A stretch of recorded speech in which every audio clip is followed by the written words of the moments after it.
Good evening, and welcome back to the Sleepy History channel. Tonight, we're not just reading history, we're peering through the veils of time into a realm where the drifting haze of opium smoke and the whispers of forgotten souls and desire, escape, and illusion quietly shape the world. We'll be exploring the fascinating world of the opium dens of 19th century Shanghai, uncovering stories that time almost forgot. Before we begin, may I take a quiet moment to reach out to you? Where in the world are you listening from tonight? Whether it's late in the evening or the start of a new day, I'm truly grateful to share a few calm minutes of your time. I always look forward to reading your comments. Hearing where you are and how these stories reach you truly inspires me. Your words often become the spark that shapes the next episode. If you're enjoying these gentle journeys through history, feel free to subscribe or share your ideas for future topics. Your voice helps keep this little corner of history alive and this community growing. So now, get comfortable, settle in, and let the quiet echoes of old Shanghai, veiled in moonlit mist, carry you away. Our journey begins where the narrow alleys of Nanking Road begin to twist and darken beneath the setting sun. Now, let's begin.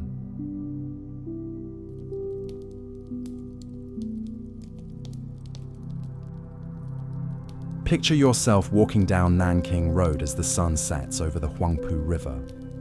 The sounds of rickshaw wheels on cobblestones fade behind you as you turn into a narrow alley, barely wide enough for two people to pass.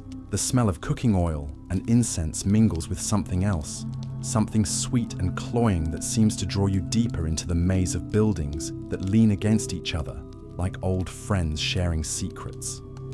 You approach a door marked only by a small red lantern hanging from an iron bracket. There's no sign, no indication of what lies beyond, but the doorman recognizes something in your eyes and nods almost imperceptibly. The heavy wooden door creaks open, revealing a world that exists entirely separate from the colonial bustle above. The first thing that strikes you is the warmth. Not just the physical warmth of bodies and burning lamps, but something deeper, more enveloping.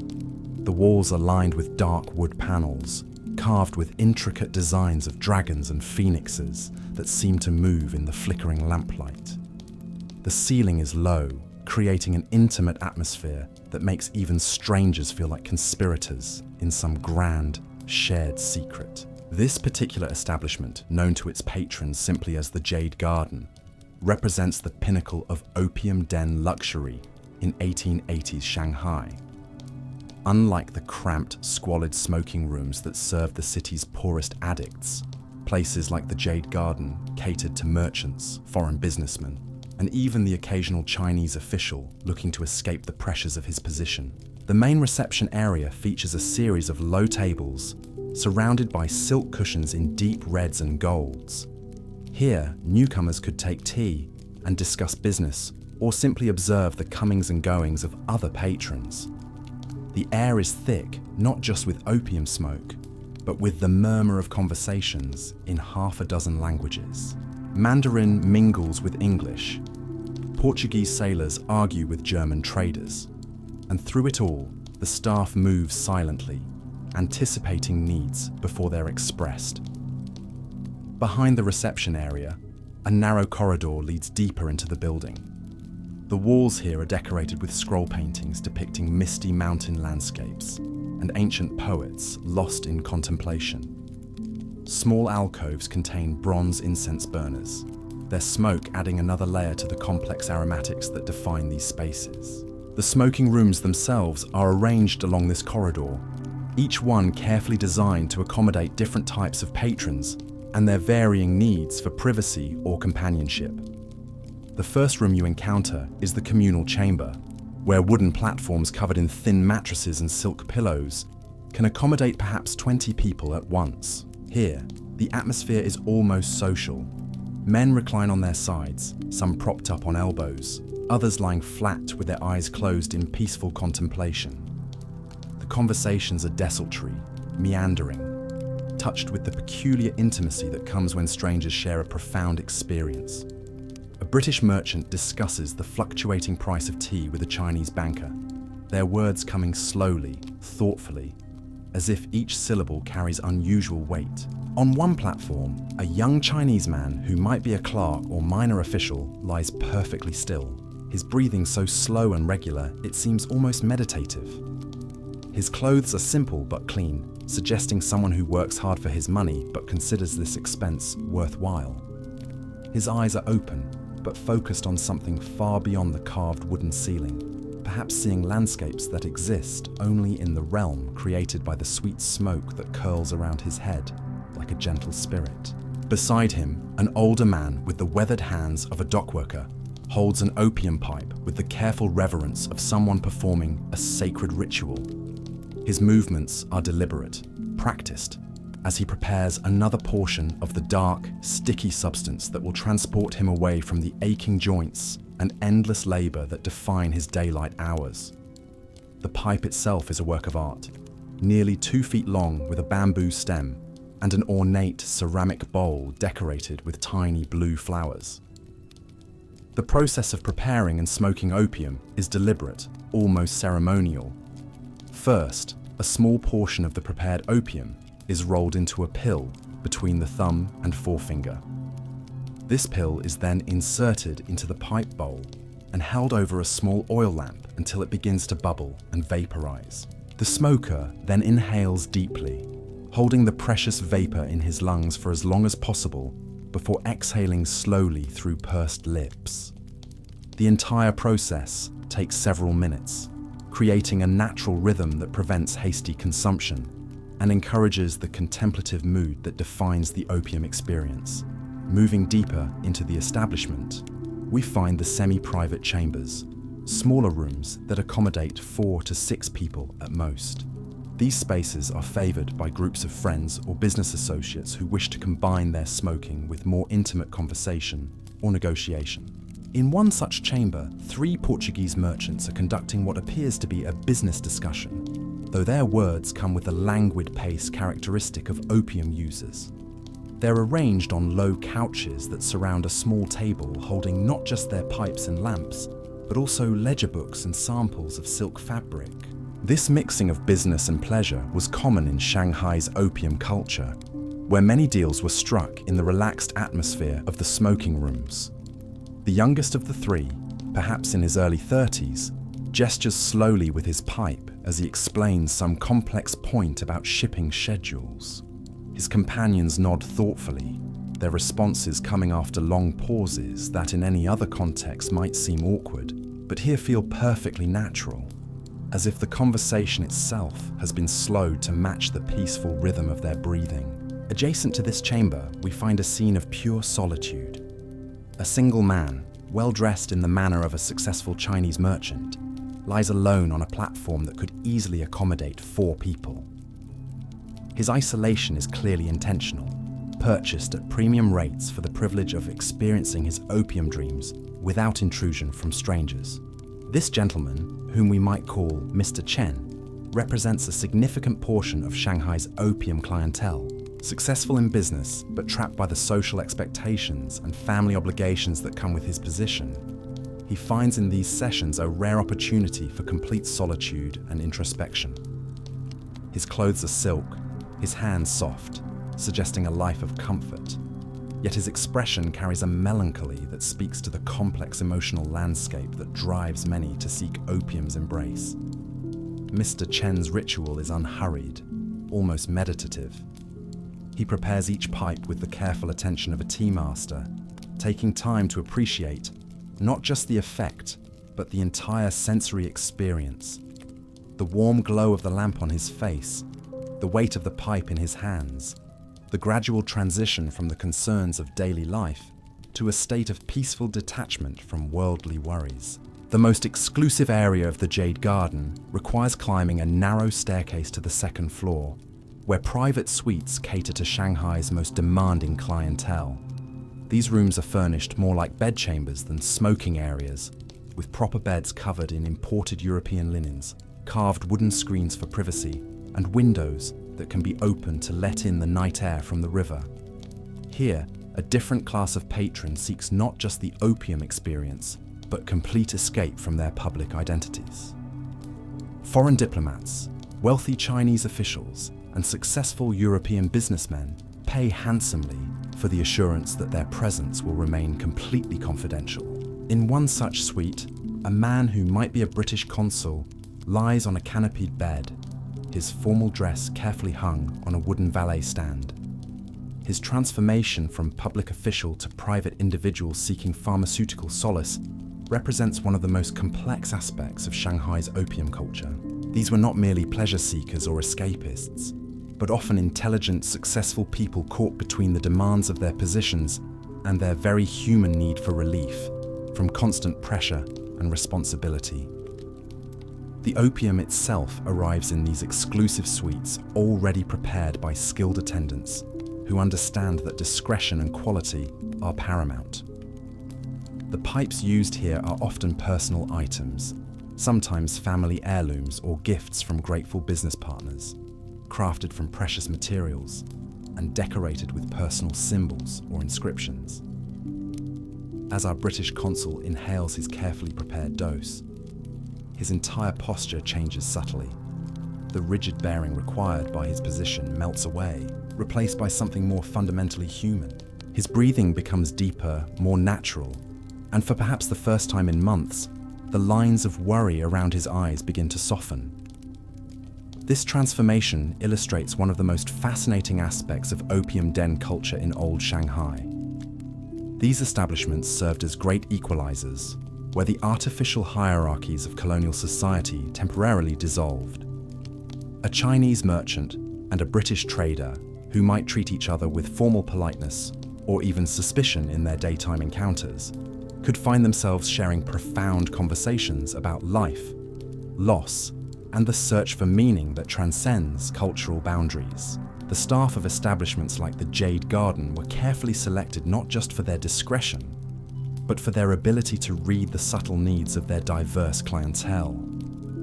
The head attendant, an elderly Chinese man known to patrons simply as Lao Wang, moves through the rooms like a gentle spirit, appearing when needed and vanishing when privacy is preferred. Lao Wang has worked in opium establishments for over 20 years, and his understanding of human nature has been refined by countless encounters with people in their most vulnerable states. He knows which patrons prefer complete solitude, which enjoy quiet conversation, and which need gentle encouragement to prevent them from consuming dangerous amounts of the drug. His movements through the establishment follow patterns developed over decades of experience. He checks on the communal chambers every half hour, ensuring that lamps remain lit and that no patron has fallen into a state requiring medical attention. His visits to the private suites are announced by the soft sound of his cloth shoes on wooden floors, giving occupants the opportunity to indicate whether his services are needed. The relationship between attendants like Lao Wang and regular patrons often develops into something resembling friendship, though always bounded by the commercial nature of their interaction. Many regular visitors confide in these attendants, sharing personal struggles and seeking advice that they might not feel comfortable requesting from family members or business associates. Through Lao Wang's eyes, we begin to understand that the opium dens of Shanghai were not simply places of vice and addiction, but complex social institutions that served multiple functions in a rapidly changing society. They provided not just pharmaceutical relief, but also spaces for cross-cultural interaction, business networking, and the kind of honest human conversation that was often impossible in the formal structures of colonial Shanghai. In the corner of the communal chamber, a figure catches our attention through the gentle haze that perpetually fills these spaces. She is perhaps 40 years old, dressed in the simple but clean clothing of a merchant's wife, though the absence of jewelry suggests either personal preference or economic necessity. Her name, we learn from whispered conversations, is Mrs. Li, and her story represents one of the more complex narratives that unfold within these walls. Mrs. Lee began visiting the Jade Garden not for recreation or business networking, but as a response to chronic pain that had plagued her for years following a difficult childbirth. In an era when medical options for women were severely limited, especially for conditions that physicians dismissed as feminine weakness, opium offered the only reliable relief from suffering that had begun to define her entire existence. Her technique with the pipe reveals the careful economy of someone who must make each visit count. She measures her portions with the precision of an apothecary, understanding that too little will leave her pain unaddressed, while too much will render her incapable of fulfilling her domestic responsibilities upon returning home.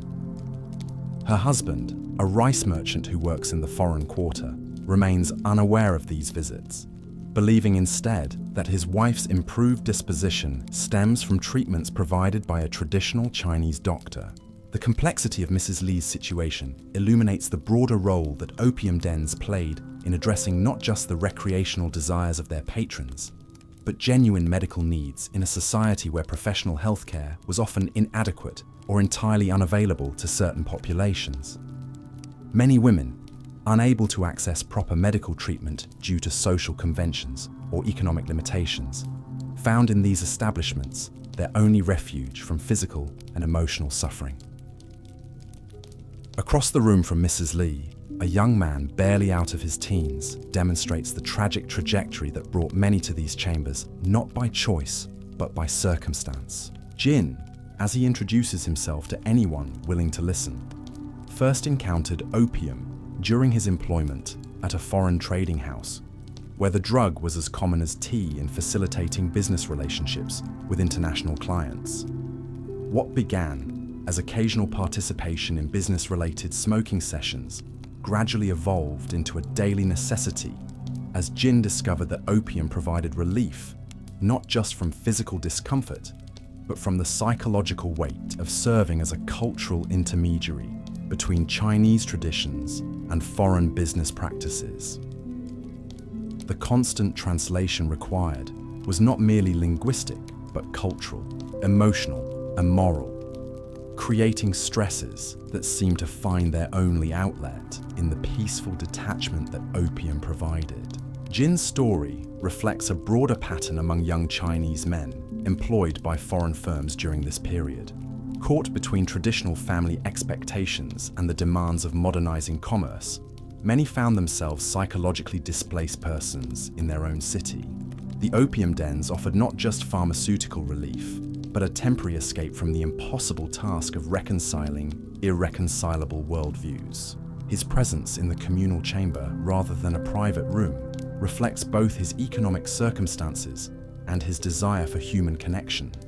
Unlike the merchants and officials who could afford solitude, Jin seeks the comfort of shared experience, finding in the quiet conversations and mutual understanding of his fellow patrons a substitute for the family and community connections that his work schedule and changing lifestyle have made increasingly difficult to maintain.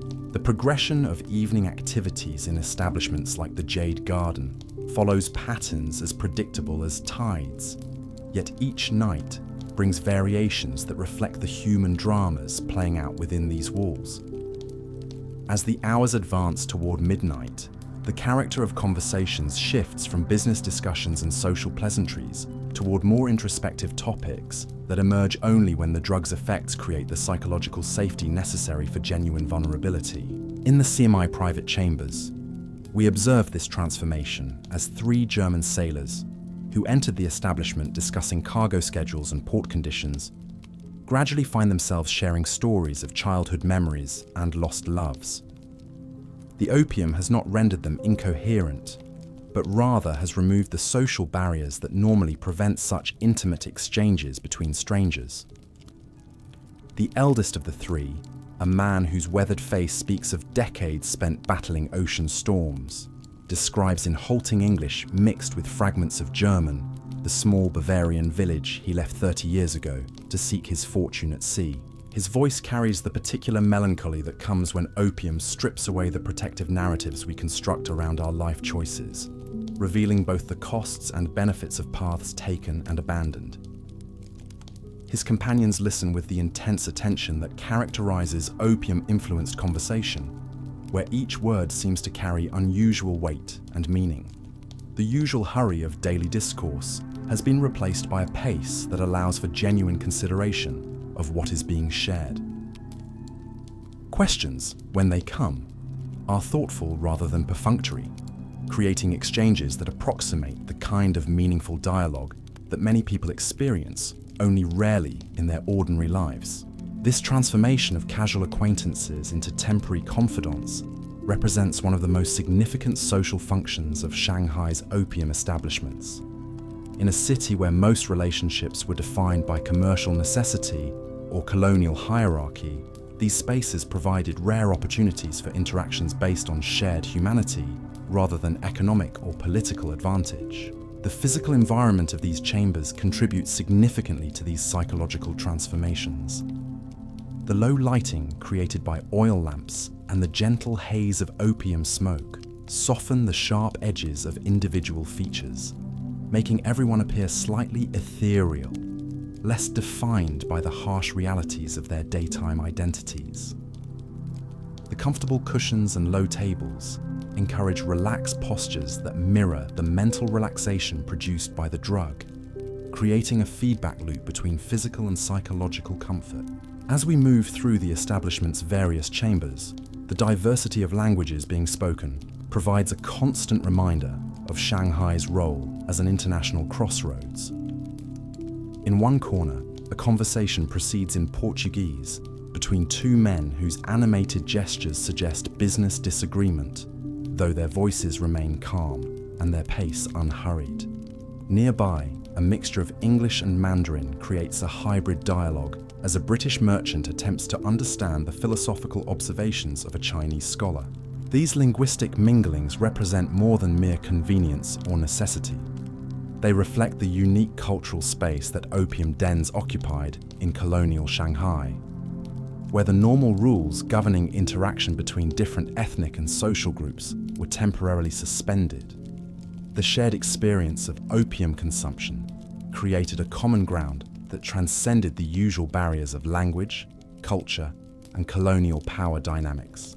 The Chinese scholar engaged in conversation with the British merchant presents a particularly poignant example of these cross-cultural encounters. Educated in classical literature and philosophy, but forced by economic circumstances to seek employment with foreign firms, he represents the intellectual displacement experienced by many traditional Chinese scholars during this period of rapid social change.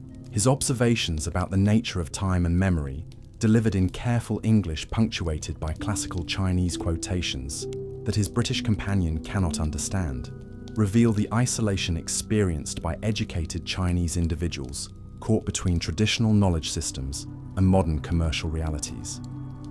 The opium provides temporary relief from this cultural displacement, while the international environment of the den offers rare opportunities to share his intellectual heritage with foreigners who, in their altered states, are more receptive to ideas that would normally seem incomprehensible or irrelevant. The British merchant, for his part, finds himself unusually moved by concepts that would typically strike him as Oriental mysticism, unsuited to practical men of commerce. The opium has temporarily suspended his cultural prejudices, allowing him to appreciate the profound observations of his Chinese companion without the filter of colonial superiority that normally shapes such encounters. Their conversation touches on themes of loss and adaptation that resonate across cultural boundaries. The scholar speaks of watching ancient traditions disappear as Shanghai transforms itself to accommodate foreign influence, while the merchant describes his own sense of displacement, thousands of miles from everything familiar, pursuing profits in a land whose customs and values remain largely mysterious to him. These exchanges illustrate how opium dens functioned as inadvertent spaces for cultural diplomacy, where individuals from different backgrounds could encounter each other as human beings rather than representatives of competing civilizations. The drug's ability to reduce anxiety and increase empathy created conditions where genuine understanding between cultures became possible, even if only temporarily. The establishment's upper floors reveal even more complex social dynamics as we encounter patrons whose public positions require absolute discretion regarding their presence in such establishments. In one private suite, a man whose expensive clothing and careful grooming suggest high social standing lies in contemplative silence, his opium pipe resting on a side table while he stares at the ceiling with an expression of profound sadness. This gentleman, whom we might call Commissioner Zhang, holds a position in the Chinese imperial administration that requires him to publicly oppose the opium trade while privately struggling with his own dependence on the drug. His situation represents one of the most tragic contradictions of this historical period, where many officials charged with enforcing anti-opium policies had themselves become dependent on the substance they were supposed to eliminate. Commissioner Zhang's evening ritual involves not just the consumption of opium, but a complex process of psychological preparation for returning to his public role. The drug provides temporary relief from the moral compromise required by his position. But each session also deepens his sense of personal corruption and professional failure. His presence in this exclusive suite reflects both his economic ability to afford privacy and his desperate need to avoid recognition by other patrons who might use knowledge of his addiction for political advantage. The isolation he purchases comes at a premium, but the alternative exposure could mean not just personal disgrace, but potential execution under imperial laws that he himself helps to enforce. The attendants who serve these upper-level suites understand the particular vulnerabilities of their clientele and maintain standards of discretion that approach the sacred. Their silence is purchased not just with money, but with mutual understanding of the catastrophic consequences that would follow any breach of confidence. The conversations that drift through these exclusive suites carry a different weight than those heard in the communal chambers below.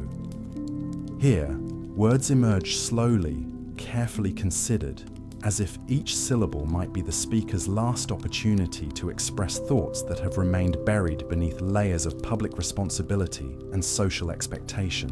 In the suite adjacent to Commissioner Zhang, we encounter a scene that reveals the international scope of Shanghai's opium culture. A French diplomat, his formal jacket draped carefully over a chair, engages in halting conversation with a wealthy Chinese tea merchant. Their exchange, conducted in a mixture of broken English and gestures, centers on philosophical questions that would seem absurd in any other context, but here take on profound significance. The Frenchman speaks of his childhood in Normandy, describing apple orchards that existed only in memory since his family's estate was sold to fund his education and diplomatic career. His words come with the particular precision that opium brings to recollection, where distant memories acquire startling clarity while recent events fade into pleasant irrelevance.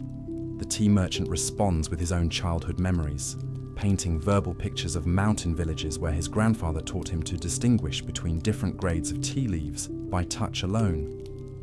The opium has stripped away the commercial calculations that normally govern his thoughts, allowing him to speak of tea not as commodity, but as connection to ancestral wisdom and vanishing traditions. Their conversation illustrates how opium's effects on memory create a unique form of time travel, where past experiences become more vivid and emotionally accessible than present circumstances. This psychological phenomenon explains much of the drug's appeal to individuals whose current lives feel disconnected from their authentic selves or meaningful personal history.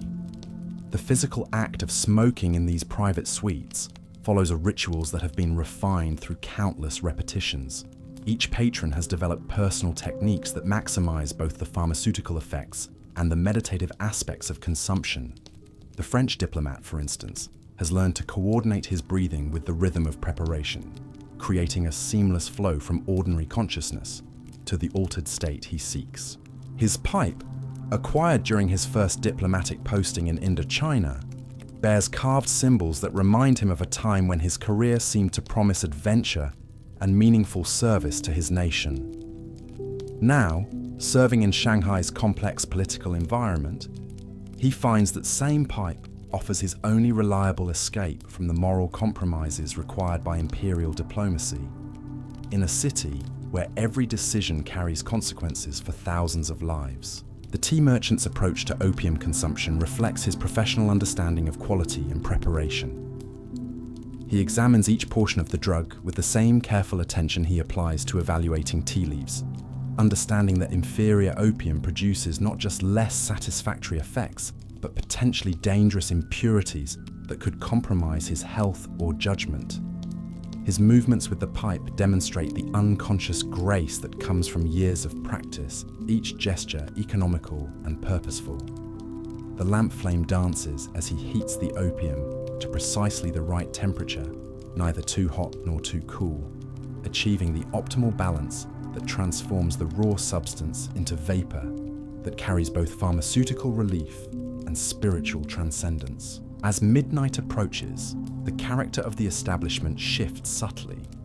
New patrons arrive seeking refuge from evening business obligations or family responsibilities, while others prepare for the gradual return to ordinary consciousness that will allow them to resume their daytime identities.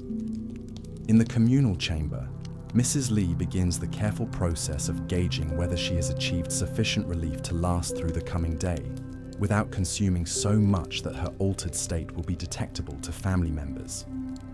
Her calculations involve not just pharmaceutical considerations, but complex assessments of social performance, domestic responsibilities, and the financial impact of each visit. Her departure ritual involves several minutes of quiet observation, testing her coordination and mental clarity before venturing back into the streets of Shanghai. The transition from the warm, protective atmosphere of the den to the harsh realities of colonial society requires careful management, particularly for women whose presence in such establishments carries additional social risks. The young man Jin faces different challenges as he prepares to leave. His employment requires early morning presence at the trading house, where any sign of impairment could result in immediate dismissal and potential blacklisting from other foreign firms.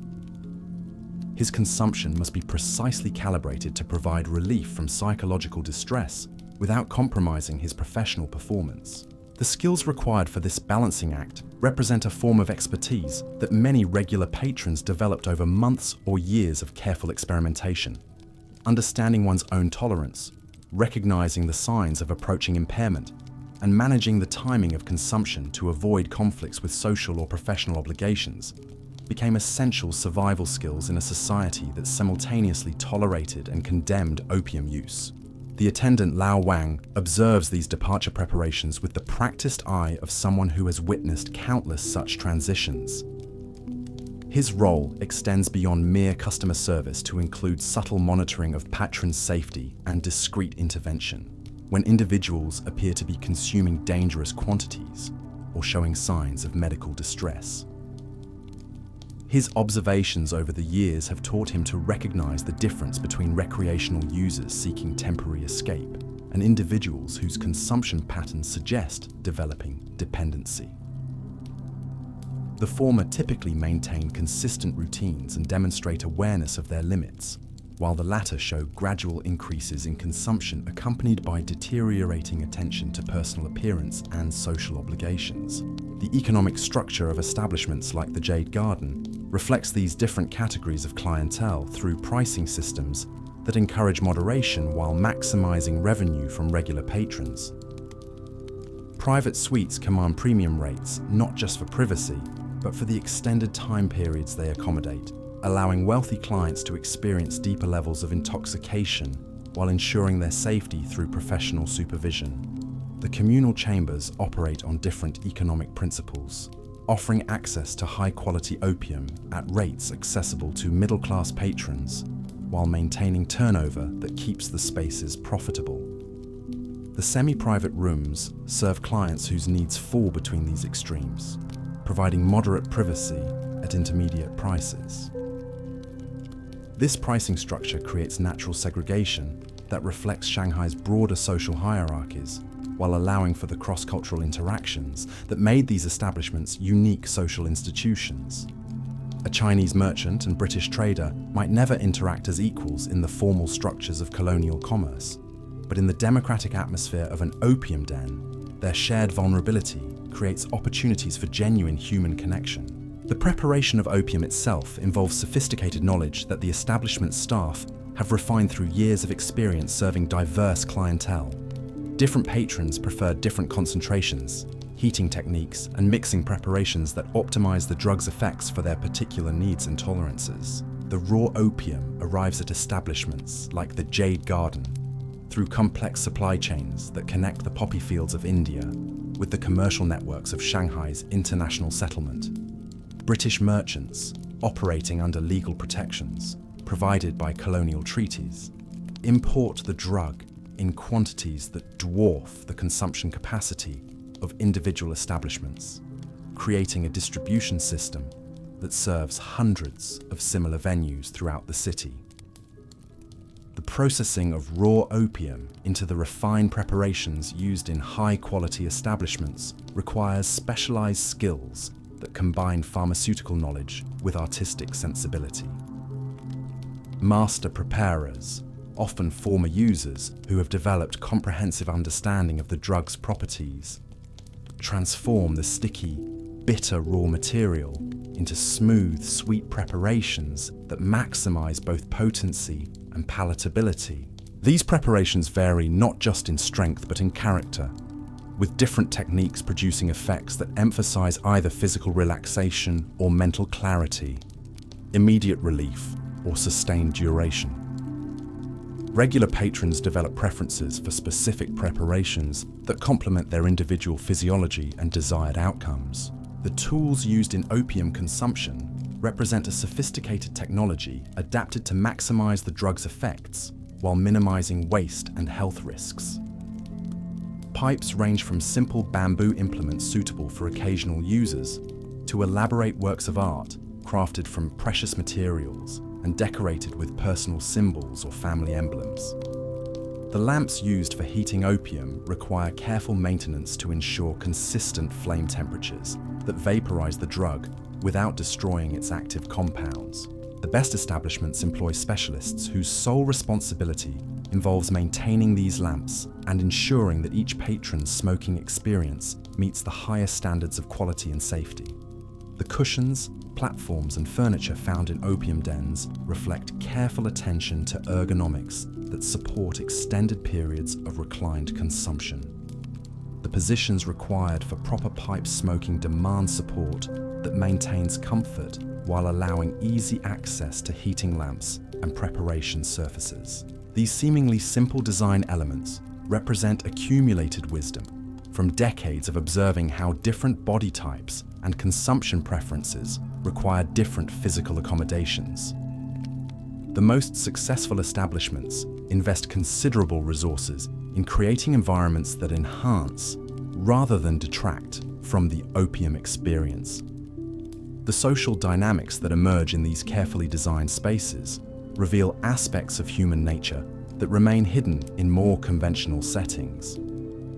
The reduction of social anxiety produced by opium consumption allows for interactions that transcend the usual boundaries of class, culture, and professional relationships. Conversations that begin with mundane topics often evolve into profound exchanges about mortality, purpose, and the search for meaning that occupies every human consciousness, but rarely finds expression in ordinary social interactions. The drug's effects on inhibition and empathy create psychological conditions conducive to genuine intimacy between strangers. These intimate exchanges serve important psychological functions for patrons whose public lives require constant performance of social roles that may conflict with their authentic personalities. The opium den provides a temporary refuge where individuals can explore aspects of themselves that have no place in their professional or family identities. The friendships that sometimes develop between regular patrons represent unique forms of human connection based on shared vulnerability rather than common interests or mutual advantage. These relationships, conducted entirely within the boundaries of the establishment, often involve levels of emotional honesty that exceed those found in conventional friendships or even family relationships. The staff members who facilitate these interactions occupy complex positions that combine elements of hospitality, medical care, and psychological counseling. Their discretion extends beyond simple confidentiality to include understanding when patrons need solitude, companionship, or gentle guidance away from dangerous consumption patterns. The most skilled attendants develop intuitive abilities to read the emotional states of their clients and provide appropriate responses that enhance rather than intrude upon the opium experience. This expertise requires not just knowledge of the drug's effects, but deep understanding of human psychology and the particular vulnerabilities that drive people to seek pharmaceutical escape from ordinary consciousness. As our evening in the Jade Garden approaches its natural conclusion, the establishment begins its gradual transition toward the quiet hours before dawn, when only the most dedicated patrons remain. The conversations have grown softer, more introspective, as the night's accumulation of shared smoke and intimate exchanges creates an atmosphere of profound peace that seems to exist entirely separate from the bustling commercial city that surrounds these walls. The last patrons to depart carry with them not just the pharmaceutical effects of their consumption, but memories of human connections that may represent the most authentic interactions they have experienced in months or years of navigating Shanghai's complex social and professional requirements.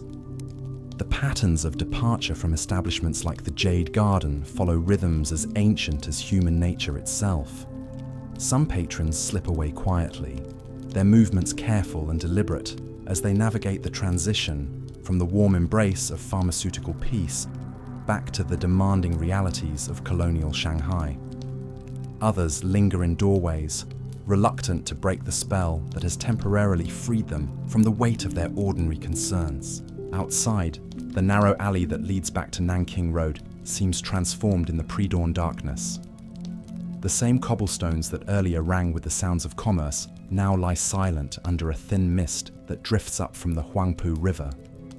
The red lantern that marks the entrance continues its gentle glow, a beacon for those who still seek refuge in the hours when the city sleeps, but suffering remains wakeful. The attendant Lao Wang begins his final rounds of the evening, moving through each chamber with the quiet efficiency of someone whose work continues long after the last patron has departed. The lamps must be extinguished in proper sequence, the pipes cleaned and stored, the cushions arranged for the next day's visitors. His movements carry the weight of ritual, each action performed with the same careful attention that characterized his service to the evening's guests. In the communal chamber, traces of the night's gatherings remain visible in the slight impressions left by bodies on silk cushions, in the lingering sweetness of opium smoke that clings to wooden walls, in the arrangement of pipes and lamps that tells the story of who sat where and how long they remained. These physical remnants of human presence create an archaeology of escape, a record of the search for peace that draws people from across Shanghai's diverse population to these hidden chambers. The morning cleaning ritual involves more than simple housekeeping. Each pipe must be examined for damage or residue that might affect its performance, each lamp checked to ensure proper function, each cushion inspected for signs of wear that could compromise patron comfort.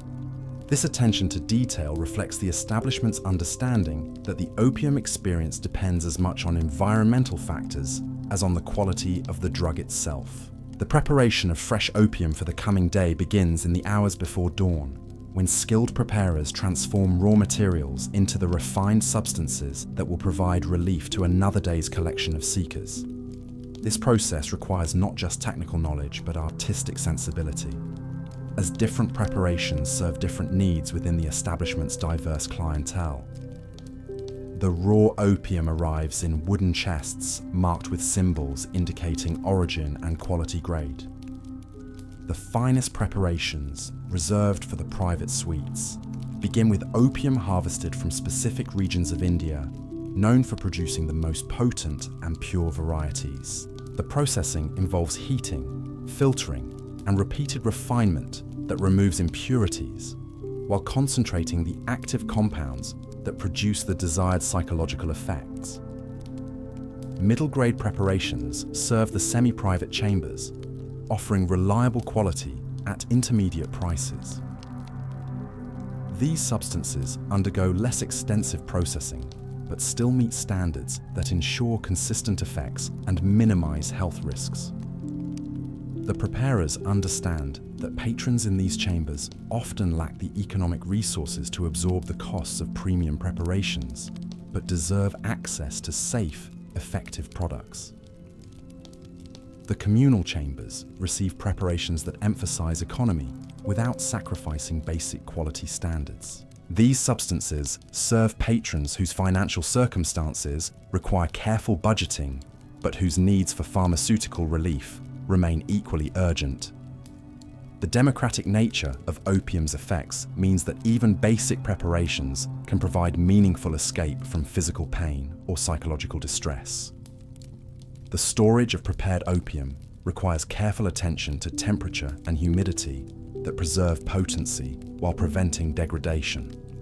Special containers made from materials that do not react with the drug's chemical compounds maintain quality during the extended periods between preparation and consumption. The most valuable preparations receive individual storage in containers marked with preparation dates and quality indicators. The business operations of establishments like the Jade Garden involve complex financial calculations that balance patron satisfaction with profitability while managing the substantial risks associated with operating in Shanghai's semi-legal pharmaceutical economy. The initial investments required to create properly appointed facilities, hire skilled staff, and maintain adequate supplies of quality opium represent significant capital commitments that must be recovered through consistent patronage. Revenue streams include not just direct charges for opium consumption, but also fees for chamber access, pipe rental, and various levels of service that range from basic supervision to comprehensive personal attention. The private suites generate the highest profit margins but serve the smallest number of patrons, while the communal chambers operate on thinner margins but accommodate larger volumes of customers. The establishment must also maintain relationships with suppliers, local officials, and competing venues that shape the broader opium economy in Shanghai. These relationships involve not just commercial negotiations, but also the delicate management of political connections that provide protection from law enforcement and regulatory interference. The staff hierarchy within establishments like the Jade Garden reflects the complex skills required to serve such diverse clientele effectively. At the apex stands the proprietor, often an individual with extensive experience in Shanghai's international business community, who understands both the pharmaceutical aspects of opium and the cultural sensitivities of serving patrons from multiple ethnic and social backgrounds. Senior attendants like Lao Wang occupy positions that combine customer service excellence with medical knowledge and psychological insight. Their ability to read patron needs, anticipate problems, and provide appropriate interventions represents expertise that develops only through years of experience serving individuals in altered states of consciousness. Junior staff members handle routine tasks like lamp maintenance, chamber cleaning, and basic patron assistance, while learning the subtle skills required for advancement within the establishment's hierarchy. The training process involves not just technical instruction, but cultural education that prepares them to serve patrons whose backgrounds and expectations may differ dramatically from their own. Specialized positions include opium preparers, whose pharmaceutical expertise ensures consistent product quality, security personnel who maintain discretion while preventing problems, and liaison staff who manage relationships with suppliers and officials. Each role requires specific skills that contribute to the establishment's overall ability to provide safe, satisfactory experiences for its diverse clientele.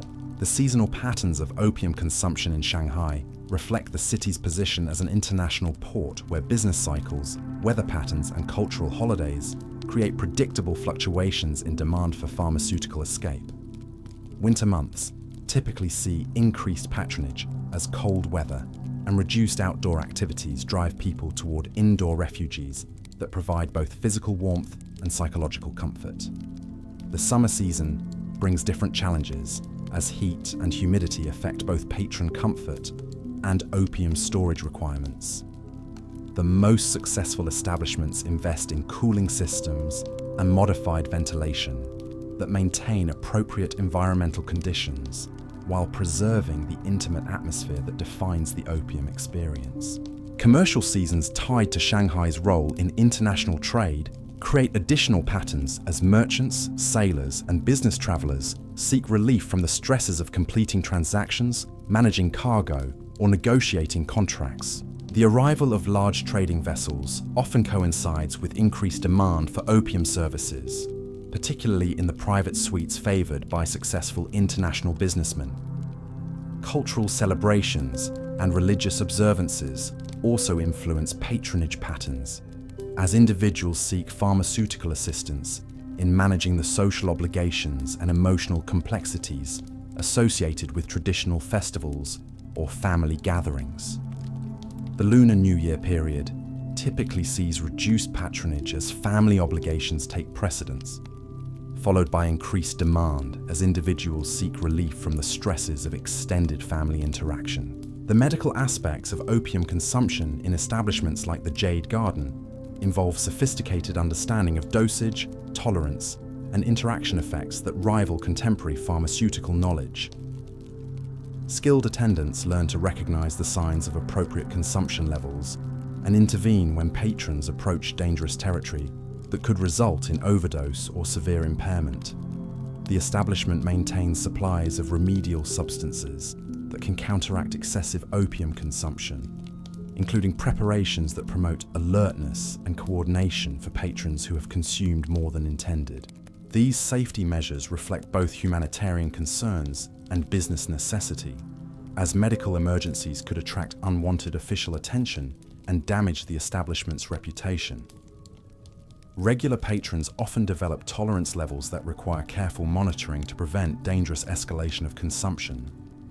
Skilled attendants track individual tolerance patterns and provide guidance that helps patrons maintain effective relief without progressing toward levels of dependence that could compromise their ability to function in ordinary society.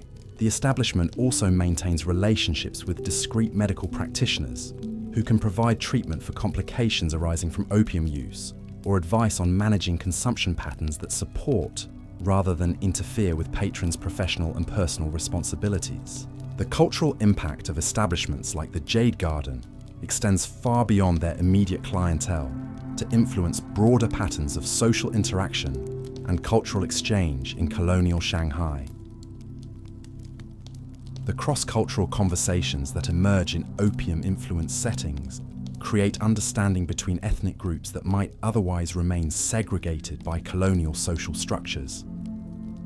Chinese patrons gain exposure to foreign perspectives and business practices that inform their own commercial activities, while European visitors develop appreciation for Chinese philosophy and cultural traditions that transcend the superficial encounters typical of colonial relationships. These exchanges contribute to the gradual development of hybrid cultural forms that characterize Shanghai's unique position as an international city. The establishment serves as an informal meeting place where business relationships develop outside the formal structures of colonial commerce. Partnerships formed in the relaxed atmosphere of opium chambers often prove more durable than those negotiated in conventional business settings, as the shared vulnerability of pharmaceutical consumption creates bonds based on mutual trust rather than mere commercial advantage. The linguistic exchanges that occur in these multicultural environments contribute to the development of pidgin languages and cultural translation skills that facilitate broader communication across ethnic boundaries.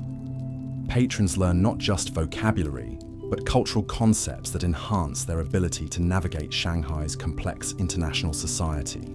The architectural elements of establishments like the Jade Garden reflect careful attention to creating environments that support both the pharmaceutical effects of opium and the social interactions that define the complete experience. The low ceilings and intimate lighting create psychological conditions conducive to introspection and confidential conversation, while the arrangement of chambers allows for varying levels of privacy and social engagement. The decorative elements serve multiple functions beyond mere aesthetics. The carved wooden panels and painted screens provide visual interest that enhances the meditative aspects of opium consumption. while also demonstrating cultural sophistication that appeals to educated patrons.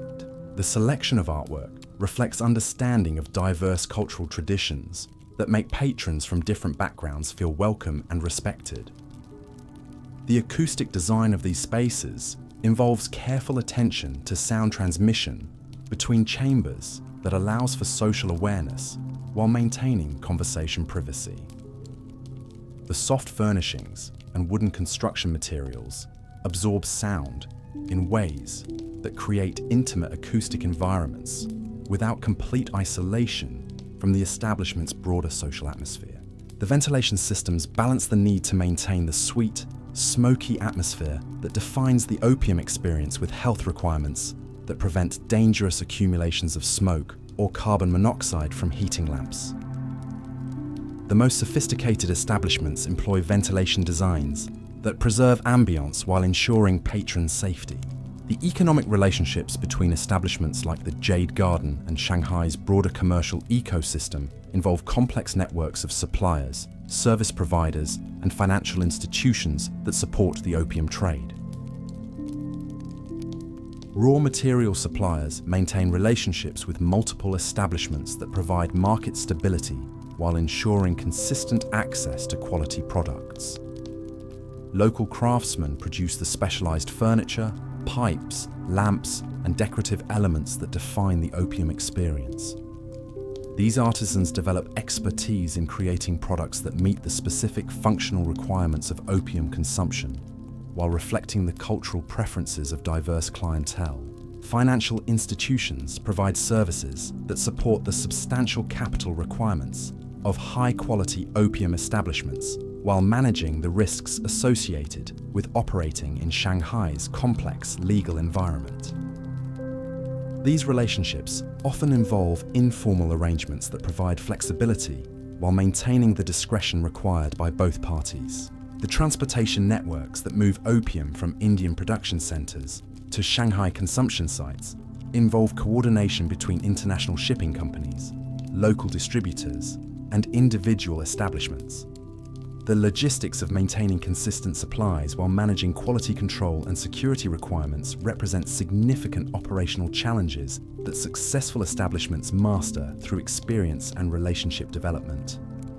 The psychological profiles of regular patrons reveal patterns that illuminate the broader social and cultural stresses of colonial Shanghai life.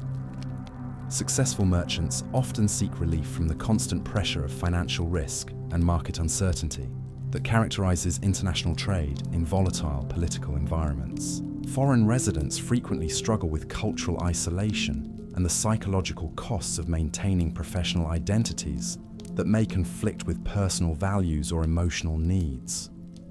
The opium experience provides temporary escape from these internal conflicts while offering opportunities for authentic human connection across cultural boundaries.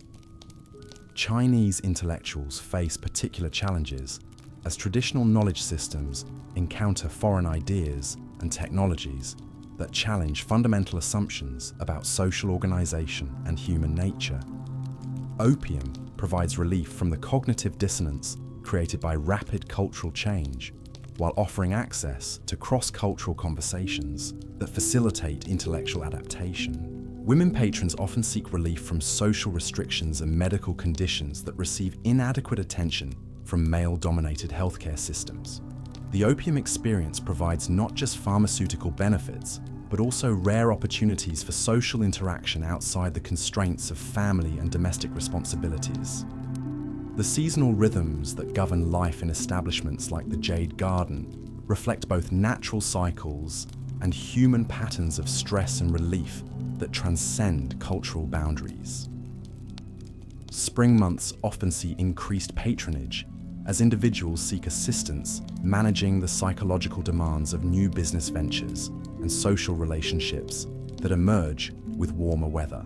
Summer brings different challenges as heat and humidity create physical discomfort that opium can alleviate, while longer daylight hours provide more time for the social interactions that define the complete opium experience. The establishment adapts its operations to accommodate changing patron needs while maintaining the consistent quality that builds customer loyalty. autumn patronage often reflects the psychological preparation required for winter months, when reduced daylight and colder temperatures can exacerbate depression and social isolation. Regular patrons learn to use opium as a tool for managing seasonal mood changes, while maintaining their professional and personal responsibilities. Winter months see the heaviest patronage, as individuals seek refuge from both physical cold and the psychological challenges of reduced social interaction. The establishment becomes a crucial social institution that provides warmth, companionship, and pharmaceutical relief during Shanghai's most challenging season. The daily cycles within the establishment create predictable patterns that accommodate different types of patrons and their varying schedules. Early evening hours typically serve business patrons who seek relief from daytime professional stresses while maintaining ability to fulfill evening social obligations. Late evening patronage often includes individuals whose work schedules or family responsibilities limit their access to daytime relief. The establishment maintains full service capabilities during these hours to accommodate patrons whose needs are equally urgent, regardless of timing. Midnight hours serve the most dedicated patrons, often individuals whose consumption patterns or tolerance levels require extended sessions to achieve desired effects. The staff maintains heightened attention during these periods to ensure patron safety, while respecting their need for intensive pharmaceutical intervention. Pre-dawn hours typically see the establishment's most vulnerable patrons, individuals whose consumption patterns suggest developing dependency or whose life circumstances have created desperate need for pharmaceutical escape. The staff provides additional support and monitoring during these sensitive periods, while maintaining the discretion that all patrons require. The training programs that prepare staff to serve such diverse clientele involve comprehensive education in cultural sensitivity, pharmaceutical safety, and human psychology that rivals professional medical education.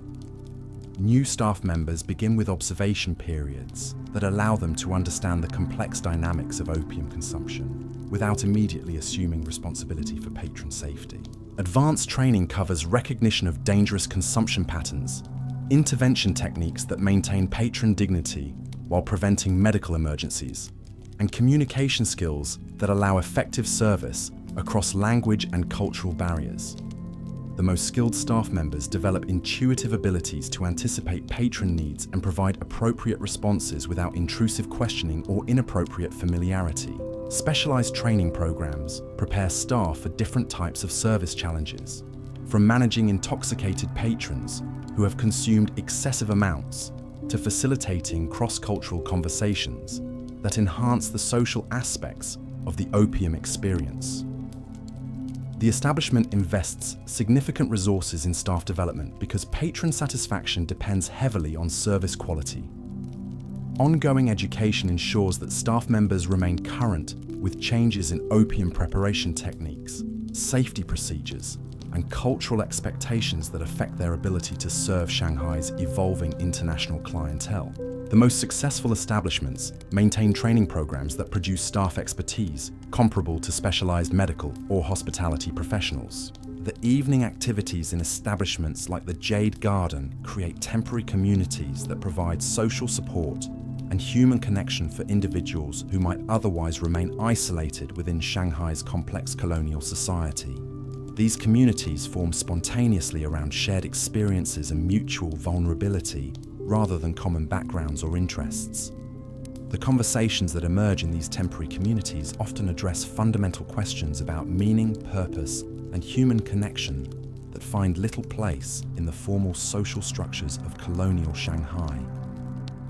Patrons discover that their deepest concerns about mortality, relationships, and personal authenticity transcend cultural and social boundaries. The mutual support that develops between regular patrons creates informal networks that sometimes extend beyond the establishment's walls to provide assistance with business problems, family difficulties, or medical issues. These relationships represent unique forms of social capital based on shared vulnerability rather than mutual advantage. The temporary nature of these communities allows for experimentation with different aspects of personality and social interaction that might be impossible in conventional settings where reputation and social position create restrictive expectations. Patrons can explore authentic self-expression while maintaining the privacy necessary to protect their public identities. The relationships that form within these walls demonstrate how shared pharmaceutical experiences create bonds that transcend the usual social hierarchies of colonial Shanghai. In one corner of the semi-private chamber, we observe an unlikely friendship developing between two men whose paths would never cross in ordinary circumstances. The first is Chen Wei, a bookkeeper for a small Chinese import firm, whose modest salary barely covers his family's basic needs. The second is Thomas Ashworth, a junior clerk at a British trading house, whose own financial circumstances are similarly constrained despite his privileged position within the colonial structure. Both men find themselves drawn to the same chamber, not by choice but by economic necessity. Unable to afford the privacy of individual suites, yet too proud to fully embrace the communal areas. Their initial encounters were marked by the awkward politeness that typically characterizes interactions between Chinese and British residents of Shanghai's international settlement. Chen Wei would nod respectfully when Thomas entered the chamber, while Thomas would offer the kind of distant courtesy expected of colonial officials toward local employees. Neither spoke directly to the other, though both were clearly aware of sharing the same space week after week. The transformation began gradually, as the effects of regular opium consumption slowly dissolved the social barriers that both men had internalized. Thomas, whose education had filled his mind with assumptions about Chinese intellectual inferiority, found himself increasingly curious about the careful precision with which Chen Wei prepared his portions and managed his consumption. The Chinese man's obvious intelligence and self-discipline challenged stereotypes that Thomas had never previously questioned. Chen Wei, for his part, observed that Thomas treated the establishment's Chinese staff with unusual respect and seemed genuinely uncomfortable with the racial hierarchies that governed most colonial institutions. The young Englishman's obvious loneliness and his careful economy with his opium purchases suggested vulnerabilities that transcended cultural differences.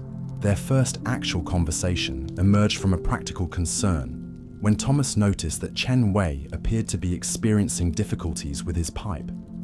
The heating mechanism had become clogged, preventing proper vaporization of the opium and threatening to waste the precious substance that represented a significant portion of Chen Wei's discretionary income. Thomas had observed the maintenance techniques used by the establishment's staff and was able to suggest a simple remedy that restored the pipe's function.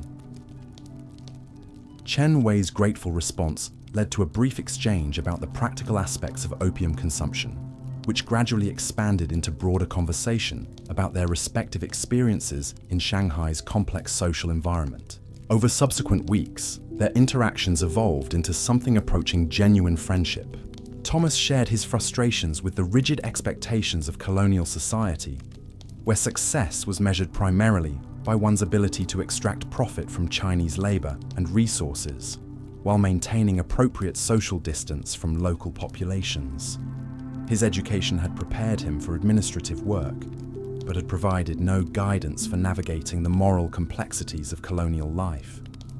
Chen Wei described his own struggles with rapid social change that had disrupted traditional patterns of family and community life, while offering few alternatives that preserved personal dignity and cultural identity.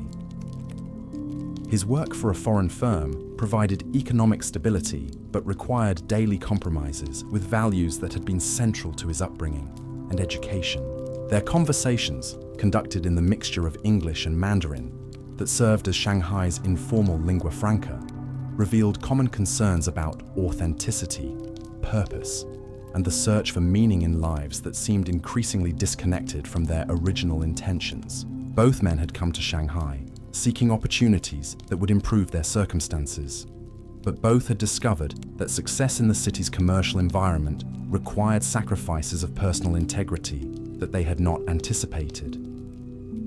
The opium provided temporary relief from these internal conflicts, while creating the psychological conditions necessary for honest self-examination and mutual understanding.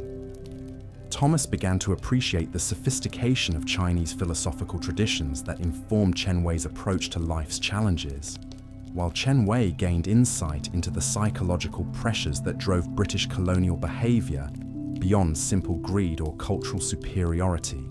Their friendship became a source of mutual support that extended beyond their evening sessions in the opium den. Thomas began providing qianhui with information about foreign business practices that helped the Chinese man advance within his firm, while qianhui shared knowledge about local customs and relationships that enhanced Thomas's effectiveness in his administrative role. This exchange of practical assistance evolved into deeper forms of mutual support, as both men recognized that their friendship represented one of the few authentic relationships available to them in Shanghai's artificial social environment.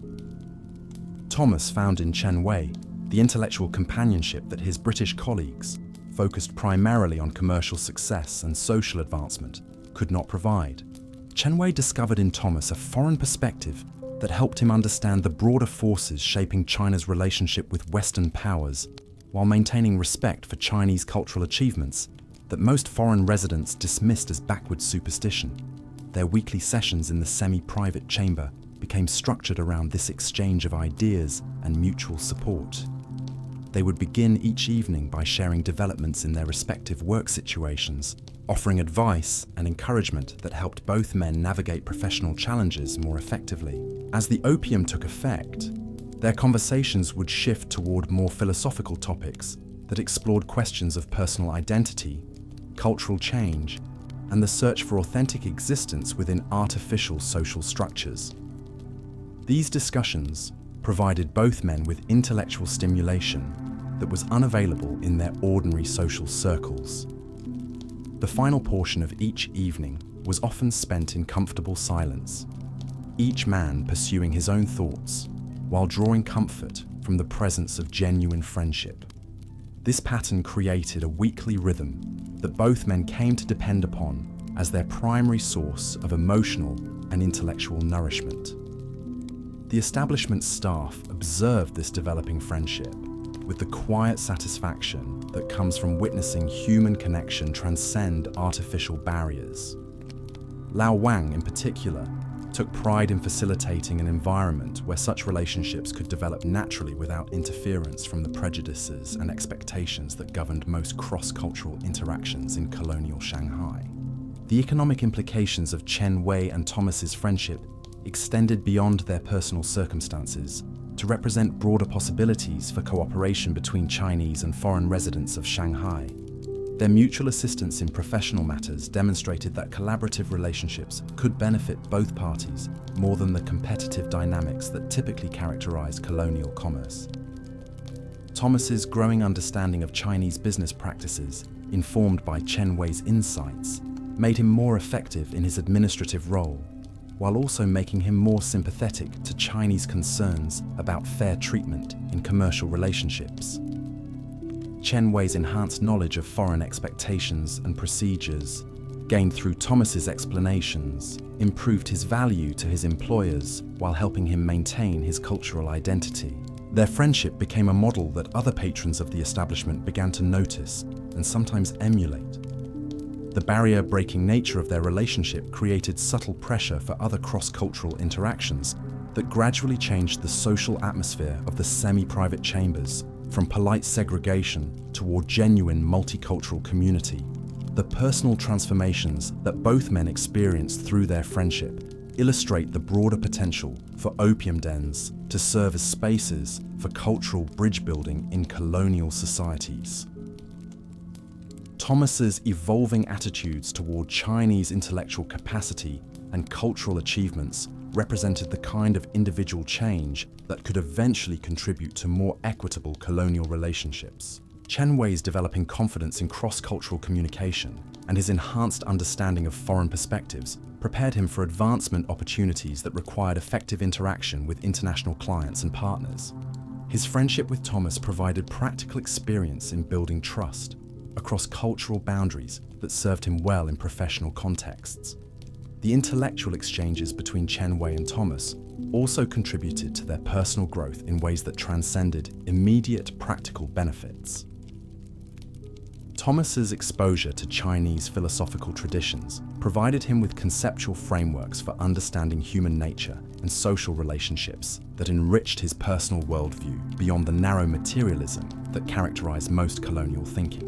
Chen Wei's engagement with Western ideas about individual rights and social progress offered him new perspectives on traditional Chinese social structures, while deepening his appreciation for cultural values that deserved preservation despite foreign influence. Their conversations helped him develop a more nuanced understanding of cultural change that avoided both uncritical acceptance of foreign ideas and rigid rejection of all innovation. The documentation of friendships like that between Chen Wei and Thomas reveals the complex human dimensions of colonial relationships that formal historical records often overlook.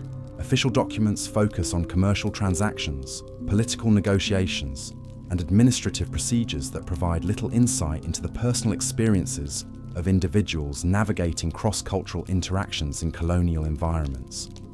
The Opium Den provided a unique space where such personal experiences could unfold naturally, free from the formal constraints and official expectations that shaped most documented interactions between Chinese and foreign residents of Shanghai. The informal nature of these relationships allowed for experimentation with different forms of cross-cultural communication and mutual understanding.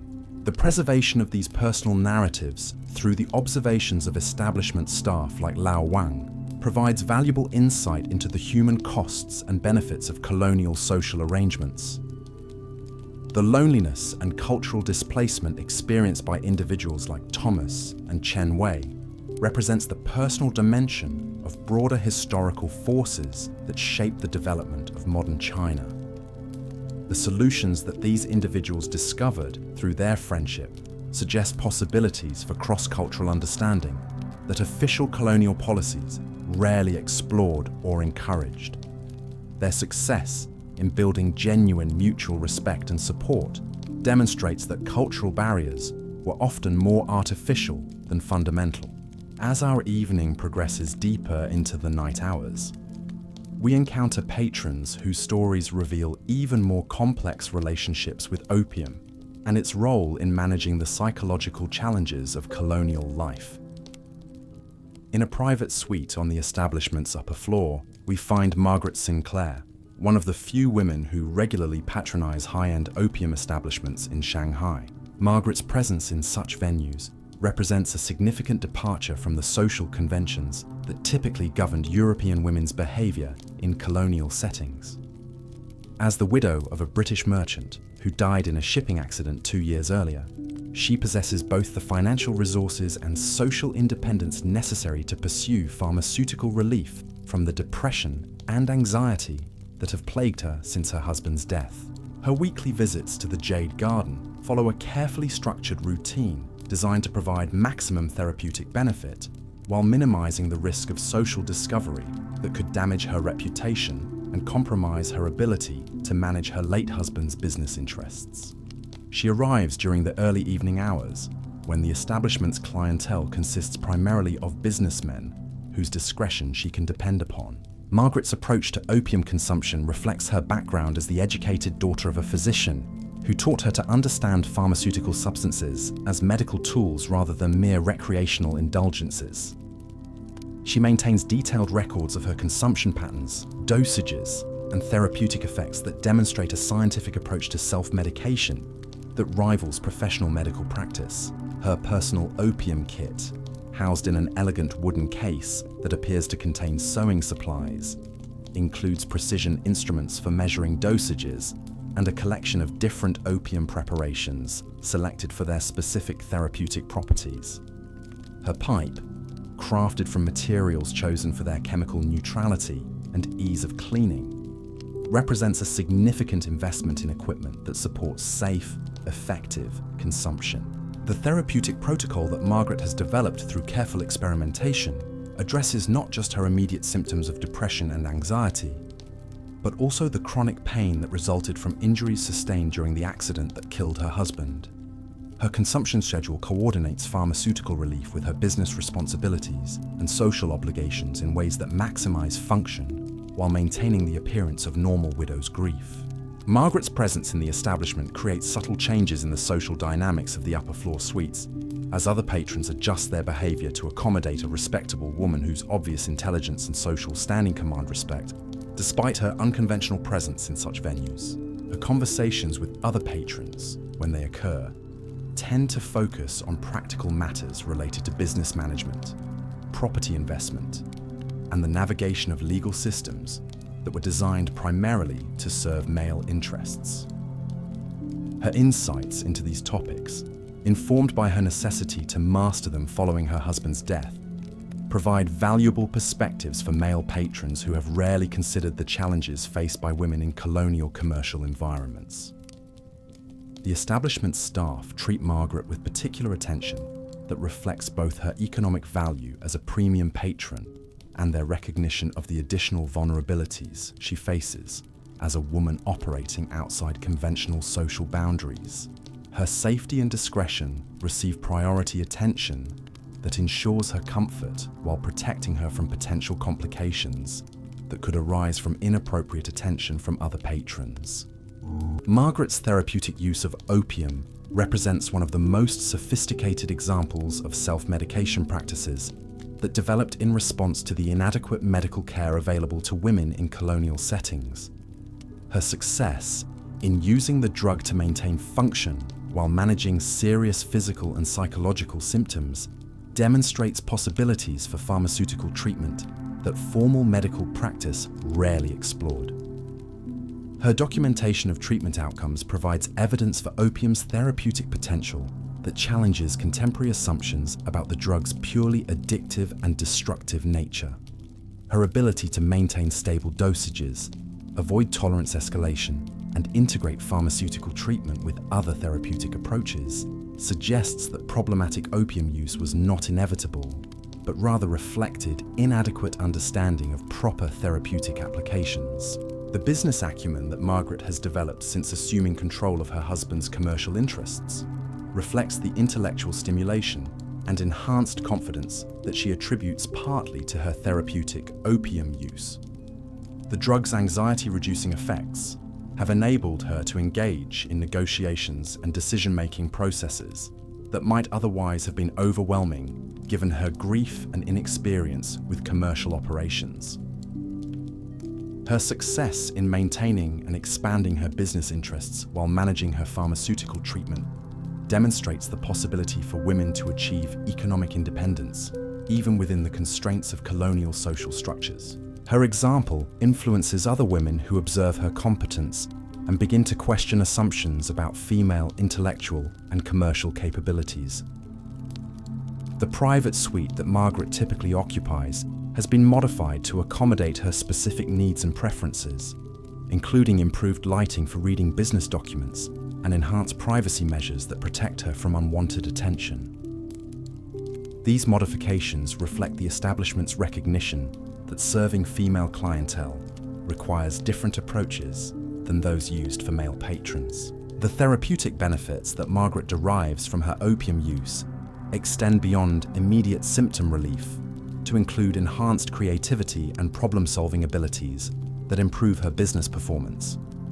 She reports that the drug's effects on consciousness allow her to approach complex commercial problems from new perspectives that generate innovative solutions. Her experience suggests that opium's reputation as a drug that impairs function and judgment may reflect primarily inappropriate usage patterns rather than inherent properties of the substance.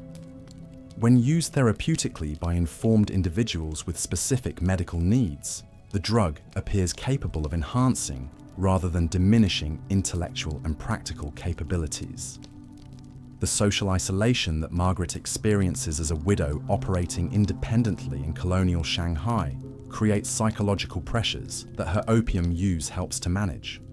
The drug provides relief from loneliness and social anxiety that enables her to maintain the professional relationships necessary for business success while preserving her emotional equilibrium.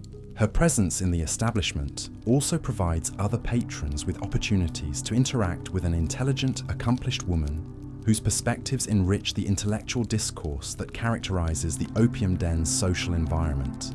Her contributions to conversations about business, politics, and social issues demonstrate female intellectual capabilities that many male patrons have rarely encountered.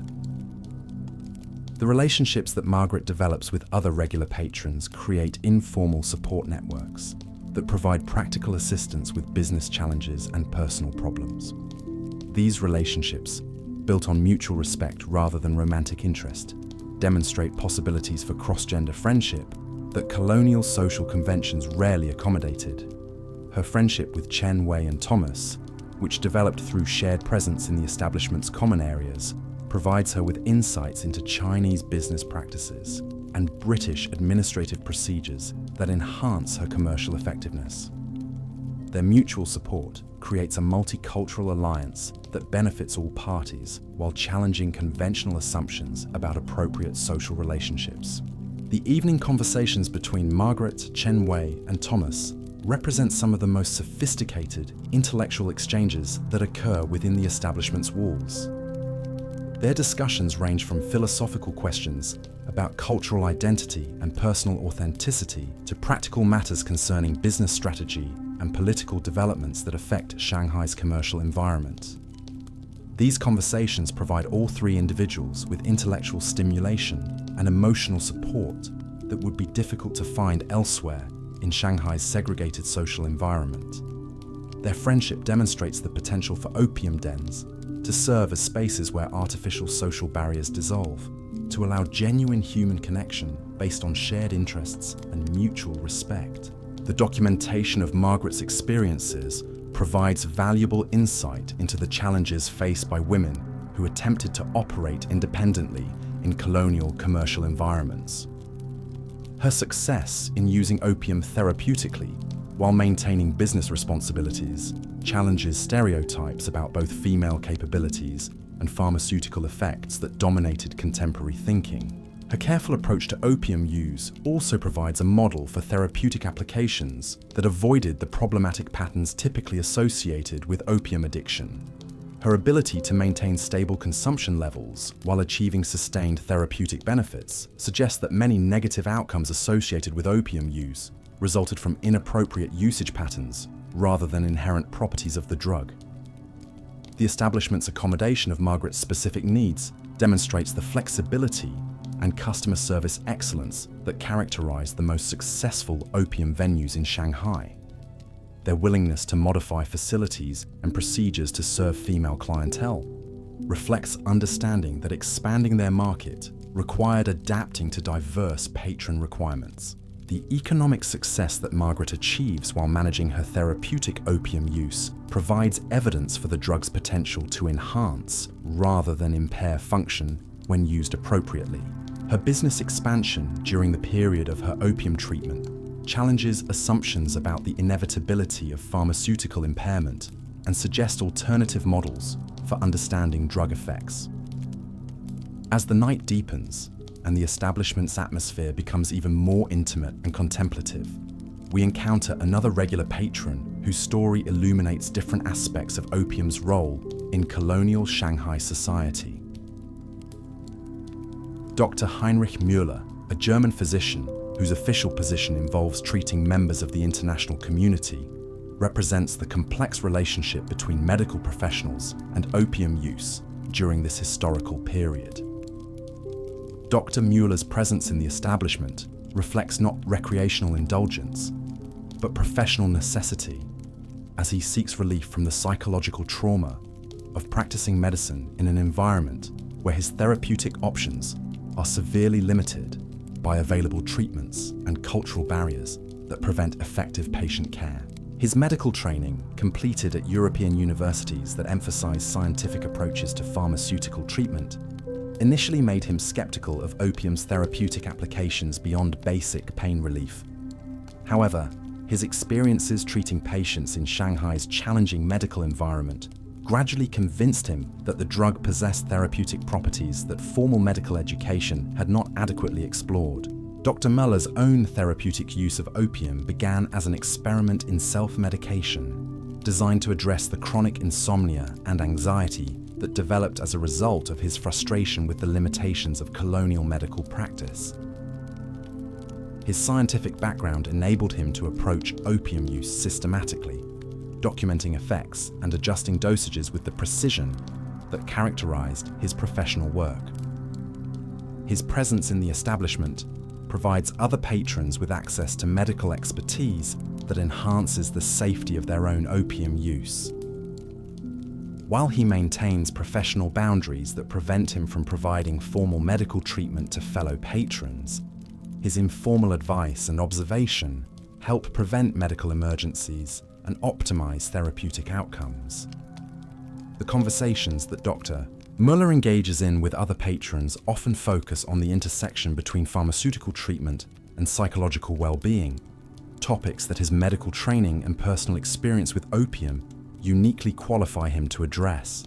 His perspectives help other patrons understand their own consumption patterns and therapeutic goals more clearly. His documentation of opium's effects on various types of patients, combined with his personal experience as a therapeutic user, provides valuable evidence for the drug's medical applications that formal medical literature rarely acknowledged. His observations suggest that many negative outcomes associated with opium use resulted from inadequate medical supervision, rather than inherent dangers of the substance. Dr. Muller's therapeutic protocol involves carefully timed consumption that coordinates with his professional responsibilities and personal needs for psychological restoration.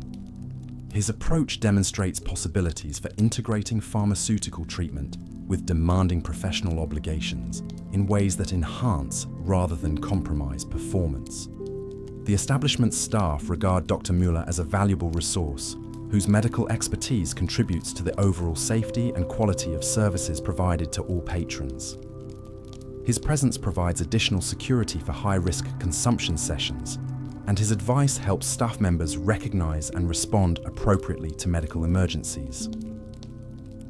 The medical knowledge that Dr. Muller shares with other patrons creates informal educational opportunities that improve understanding of pharmaceutical safety and therapeutic applications.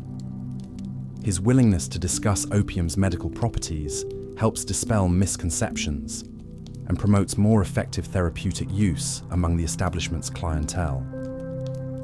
His friendship with Margaret Sinclair develops around their shared interest in therapeutic applications of opium and their common experience of using pharmaceutical treatment to maintain function despite significant personal challenges. Their conversations provide both individuals with intellectual companionship and practical support for their therapeutic goals. The scientific approach that both Dr. Muller and Margaret bring to their opium use creates opportunities for systematic observation and documentation of therapeutic outcomes that contribute to broader understanding of the drug's medical applications. Their collaboration in recording and analyzing treatment effects provides evidence for pharmaceutical possibilities that formal medical research rarely explored. Their presence in the establishment elevates the intellectual atmosphere and provides other patrons with examples of sophisticated, purposeful approaches to opium use that contrast with recreational consumption patterns. Their success in achieving therapeutic goals while maintaining professional and social responsibilities demonstrates alternative models for pharmaceutical treatment. The evening conversations between Dr. Muller, Margaret, Chen Wei, and Thomas create a multicultural intellectual salon that addresses topics ranging from medical ethics and pharmaceutical policy to cultural philosophy and social change. These discussions provide all participants with perspectives and insights that enrich their understanding of the complex social environment in which they operate. The relationships that develop between these four individuals demonstrate the potential for opium dens to serve as spaces where artificial social barriers dissolve to allow genuine intellectual and personal connections. Their mutual support and shared exploration of ideas create a temporary community that provide psychological and intellectual nourishment unavailable elsewhere in Shanghai's segregated society.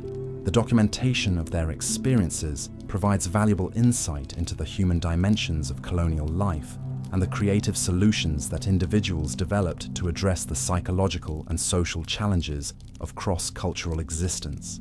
Their stories illuminate possibilities for human connection and mutual understanding that transcend the limitations of formal colonial social structures.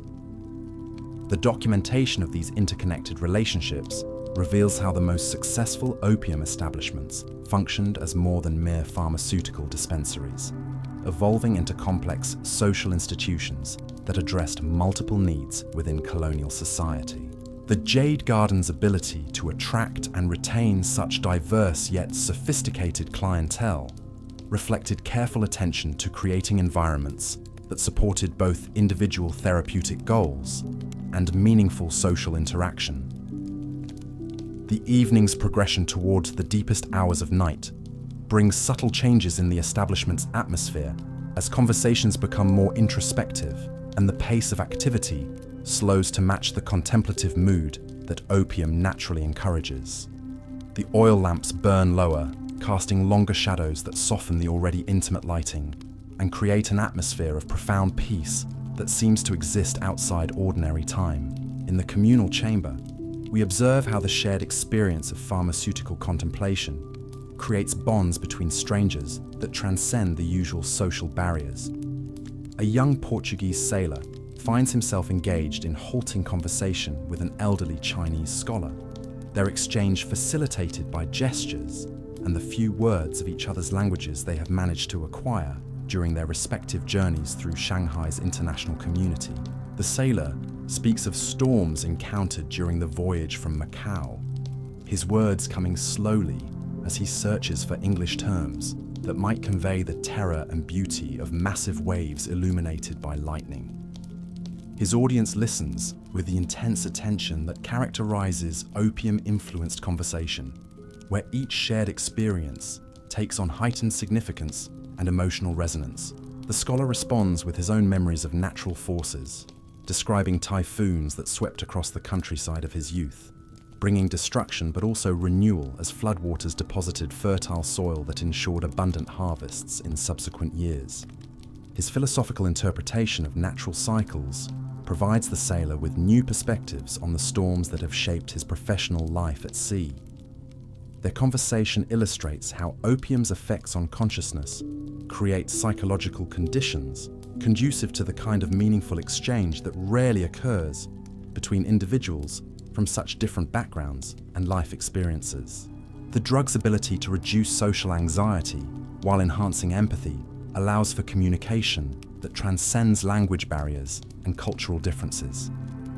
Adjacent to this cross-cultural dialogue, another scene unfolds that reveals different aspects of the opium experience. A middle-aged Chinese merchant lies in solitary contemplation, his breathing so regular and peaceful that he appears to be sleeping, though his open eyes suggest a state of wakeful meditation that opium uniquely facilitates. This gentleman, whom the staff know as Mr. Wu, represents a significant portion of Shanghai's opium clientele, who seek not social interaction, but profound solitude that allows for introspection impossible amid the constant demands of family and business responsibilities. His weekly sessions serve as psychological retreats that restore his emotional equilibrium and provide clarity for complex decisions that affect not just his own welfare, but the livelihoods of dozens of employees and their families.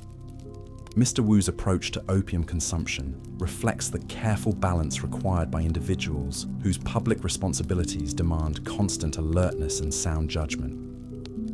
His portions are precisely measured to provide therapeutic relief without impairing his ability to resume his business activities, demonstrating the sophisticated understanding of pharmaceutical effects that many regular users developed through careful experimentation. His presence in the communal chamber, rather than a private suite, reflects both economic considerations and his preference for the subtle human contact that shared spaces provide without requiring active social engagement.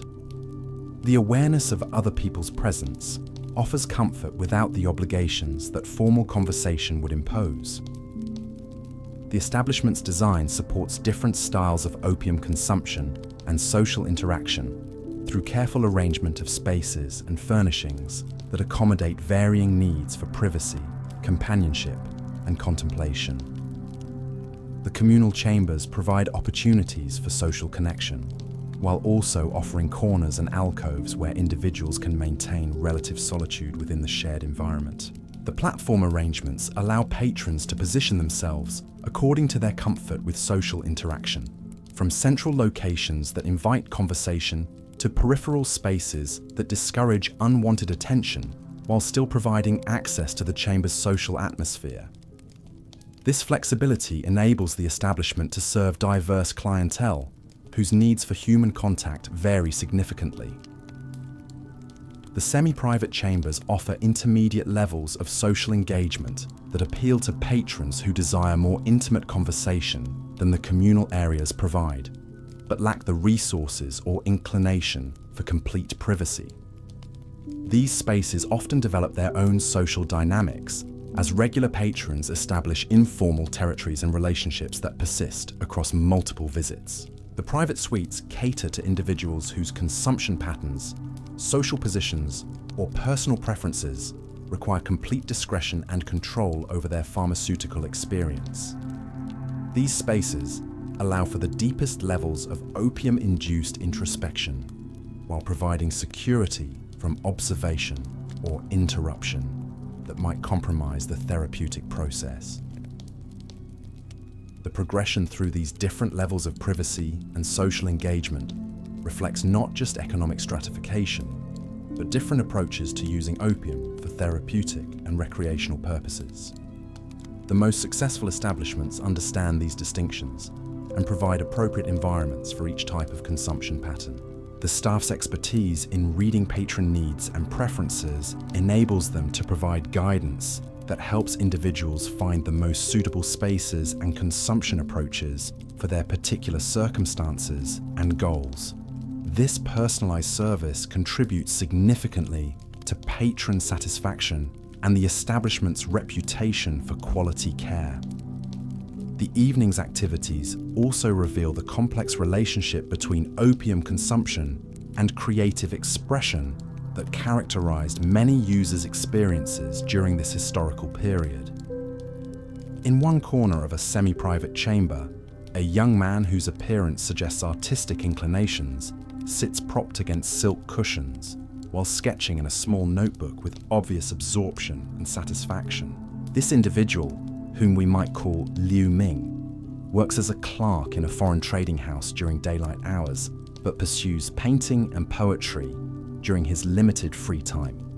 His opium sessions serve dual purposes, as they provide relief from the monotony of commercial work, while enhancing his creative perception and artistic inspiration. The drug's effects on visual perception and imaginative capacity create conditions that Liu Ming finds invaluable for artistic development.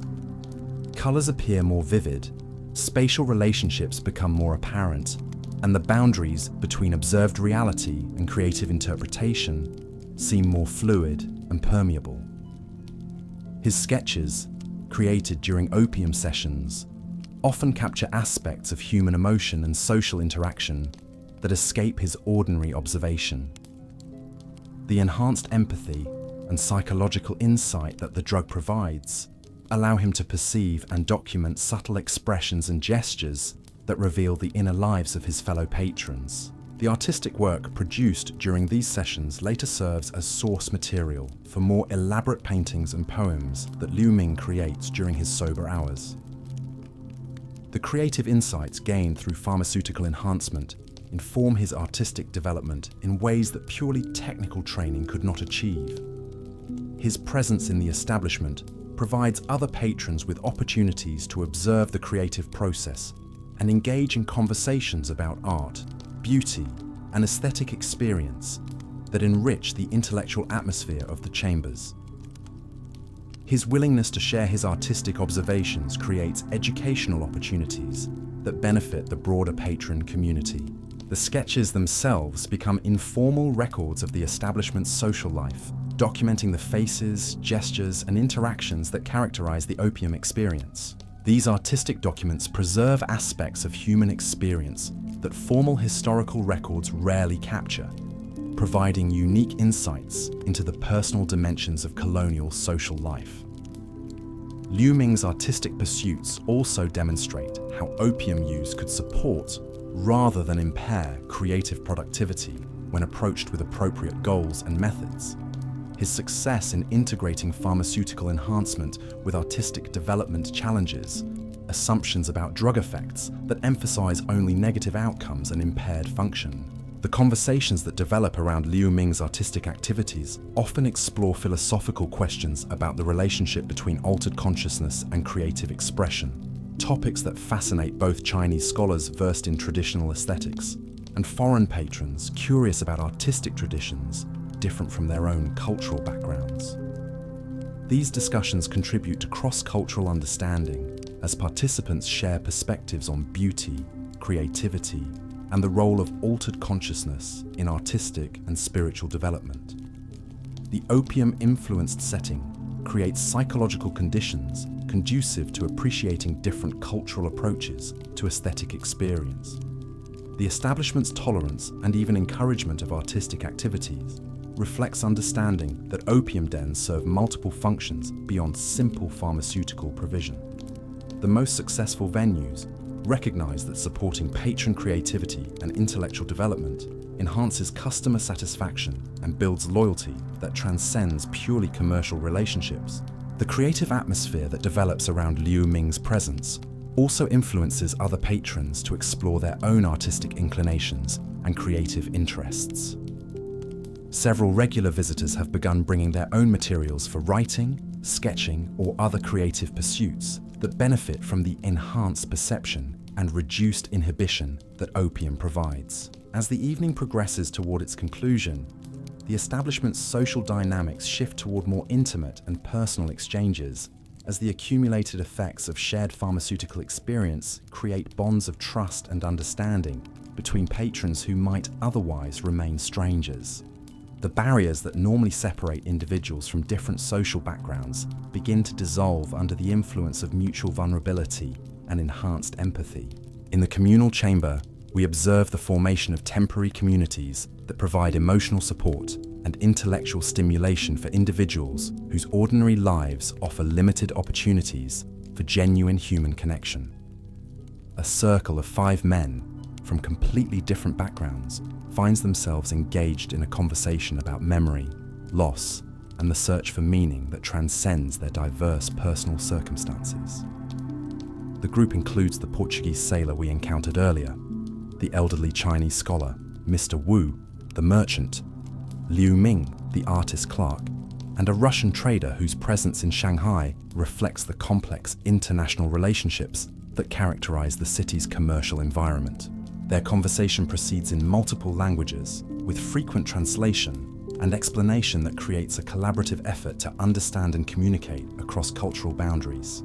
The Russian trader shares memories of his childhood in Siberia, describing landscapes and experiences so different from his companions' backgrounds that his words create vivid images of a world none of them could otherwise imagine. His descriptions of winter storms and endless forests provide his listeners with expanded understanding of human experience and geographic diversity. The Chinese scholar responds with observations about the relationship between landscape and human character, drawing on philosophical traditions that interpret natural environments as influences on cultural development and individual personality. His insights help the group understand how their different backgrounds have shaped their approaches to life and their responses to the challenges they face in Shanghai. Mr. Wu contributes practical observations about how different cultural backgrounds affect business relationships and commercial success, sharing examples from his own experience of learning to work effectively with partners from various ethnic and national backgrounds. His perspectives provide valuable insights for the other men who must navigate similar cross-cultural challenges in their own work. Liu Ming, offers artistic interpretations of the experiences shared by his companions, suggesting how different cultural perspectives on beauty and meaning might be expressed through visual or literary art. His creative insights help the group appreciate the aesthetic dimensions of their diverse backgrounds and experiences. The Portuguese sailor provides maritime perspectives that connect the group's diverse geographical origins through the common element of ocean travel that has brought them all to Shanghai. His stories of different ports and coastal cultures create a framework for understanding how global commerce creates connections between distant places and peoples. Their conversation demonstrates how opium's effects on consciousness can facilitate the kind of meaningful cross-cultural dialogue that formal diplomatic or commercial interactions rarely achieve. The drug's ability to reduce prejudice, while enhancing curiosity and empathy, creates conditions where genuine mutual understanding becomes possible. The bonds that form during such conversations often persist beyond individual opium sessions, creating informal networks of mutual support and friendship that enrich the social lives of all participants. These relationships provide practical benefits as well as emotional satisfaction, as individuals with diverse skills and knowledge share resources and assistance. The establishment's role in facilitating these cross-cultural connections contributes to Shanghai's development as a truly international city, where different ethnic and national communities can interact productively rather than merely coexisting in separate enclaves. The Opium Den serves as a social laboratory where new forms of multicultural cooperation can develop and flourish. The documentation of these interactions provides valuable evidence for the potential of pharmaceutical environments to support rather than undermine social cohesion and cross-cultural understanding. The success of these informal communities challenges assumptions about drug effects that emphasize only antisocial and destructive outcomes. The evening's final hours bring the most profound and intimate exchanges as patrons who have developed trust and rapport through shared pharmaceutical experience engage in conversations about topics too personal or sensitive for ordinary social interaction. The psychological safety created by mutual vulnerability allows for discussions of fears, dreams, regrets, and aspirations that rarely find expression in conventional settings. In one private suite, Dr. Muller and Margaret Sinclair find themselves engaged in a conversation about the ethical challenges they face in their respective professional lives, sharing concerns and moral dilemmas that they could not discuss with colleagues or family members. Their mutual understanding of the pressures created by professional responsibility in colonial environments creates a foundation for meaningful dialogue about complex moral questions. Dr. Muller describes his frustration with medical limitations that prevent him from providing effective treatment for many conditions, particularly those affecting women and Chinese patients whose cultural backgrounds create barriers to conventional therapeutic approaches. His professional training emphasizes scientific methods that often prove inadequate for addressing the complex psychological and social factors that contribute to illness in colonial settings.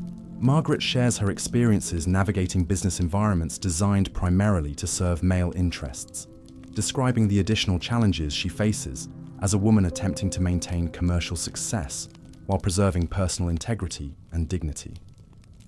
Her insights into gender-based discrimination provide Dr. Muller with new perspectives on social factors that affect health and well-being. Their conversation explores the intersection between personal ethics and professional necessity, examining how individuals can maintain moral integrity while operating within systems that often reward compromise and exploitation.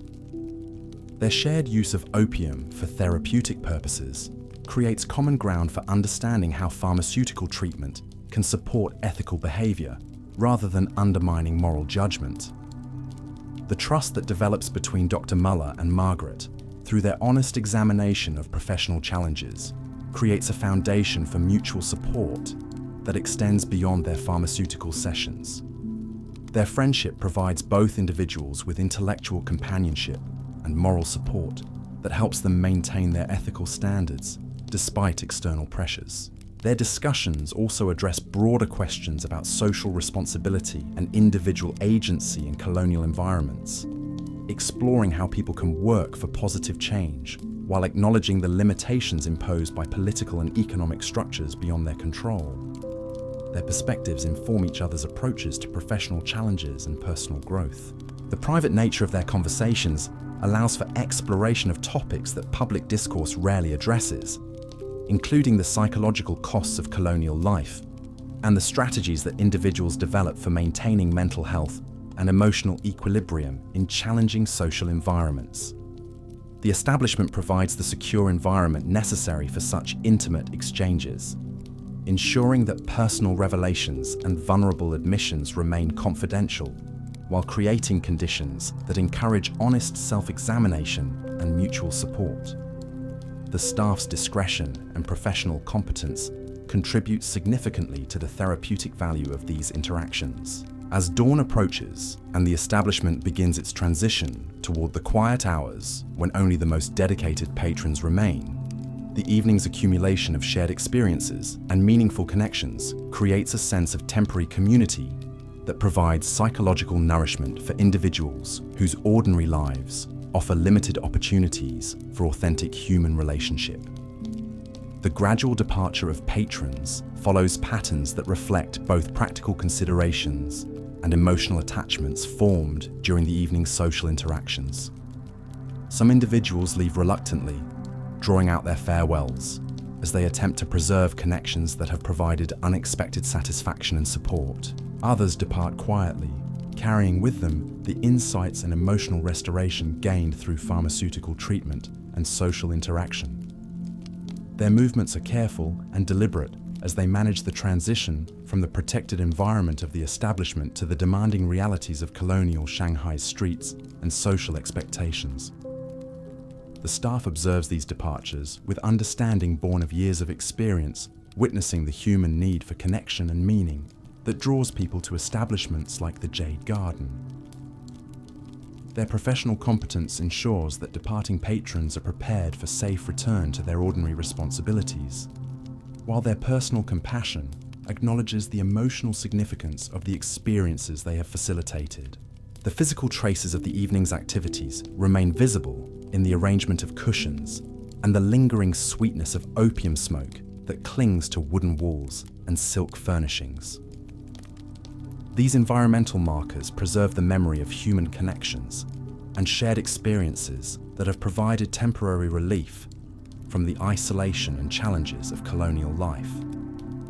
The cleaning and preparation rituals that follow each evening's activities serve both practical and symbolic functions as the establishment prepares to offer the same opportunities for pharmaceutical treatment and social connection to another day's collection of individuals seeking relief from the psychological pressures of cross-cultural existence in rapidly changing Shanghai.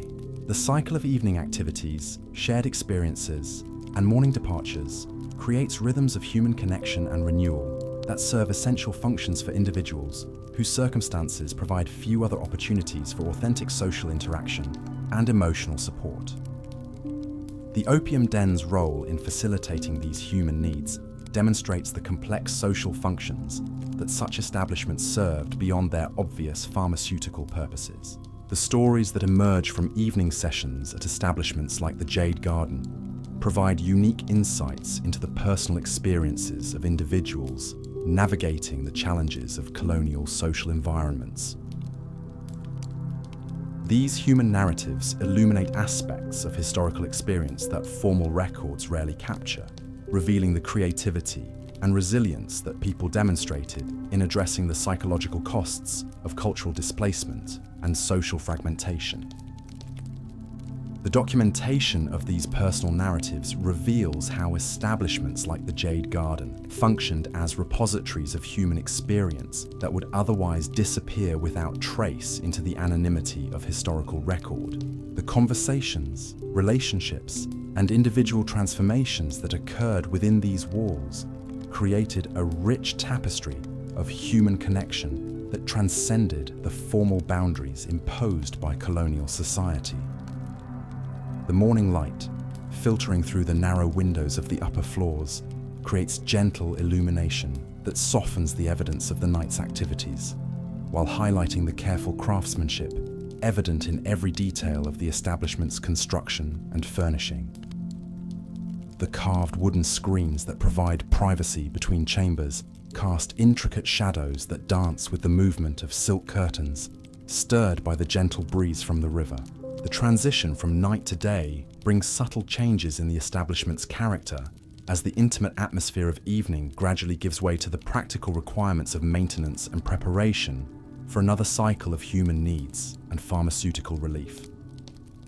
The staff moves through their morning routines with quiet efficiency that preserves the peaceful ambience while ensuring that every detail meets the exacting standards that define quality service. The relationships between staff members reflect years of shared responsibility for creating and maintaining environments that support both individual therapeutic goals and meaningful social interaction. Their professional competence extends beyond technical knowledge of opium preparation and consumption to include sophisticated understanding of human psychology and the complex needs that draw people to seek pharmaceutical assistance. The head attendant's morning inspection encompasses not just physical details like lamp maintenance and chamber cleanliness, but also assessment of the previous evening's social dynamics and their implications for future service delivery. His observations inform adjustments to seating arrangements, lighting levels, and service protocols that optimize patron satisfaction and safety. The preparation areas where opium undergoes transformation from raw material to refined pharmaceutical products represent centers of specialized knowledge that combine traditional techniques with innovations developed through years of serving diverse clientele. The master preparers who oversee these processes possess expertise that rivals formally trained pharmacists in their understanding of drug properties and therapeutic applications. The storage facilities that preserve prepared opium maintain precise environmental conditions that prevent degradation while ensuring consistent potency and quality. The investment in proper storage equipment reflects understanding that pharmaceutical effectiveness depends as much on preservation techniques as on initial preparation methods. The economic calculations that govern daily operations involve complex considerations that balance immediate profitability with long-term reputation management and patron loyalty development. The most successful establishments understand that short-term cost savings that compromise service quality ultimately damage the customer relationships that sustain profitable operations.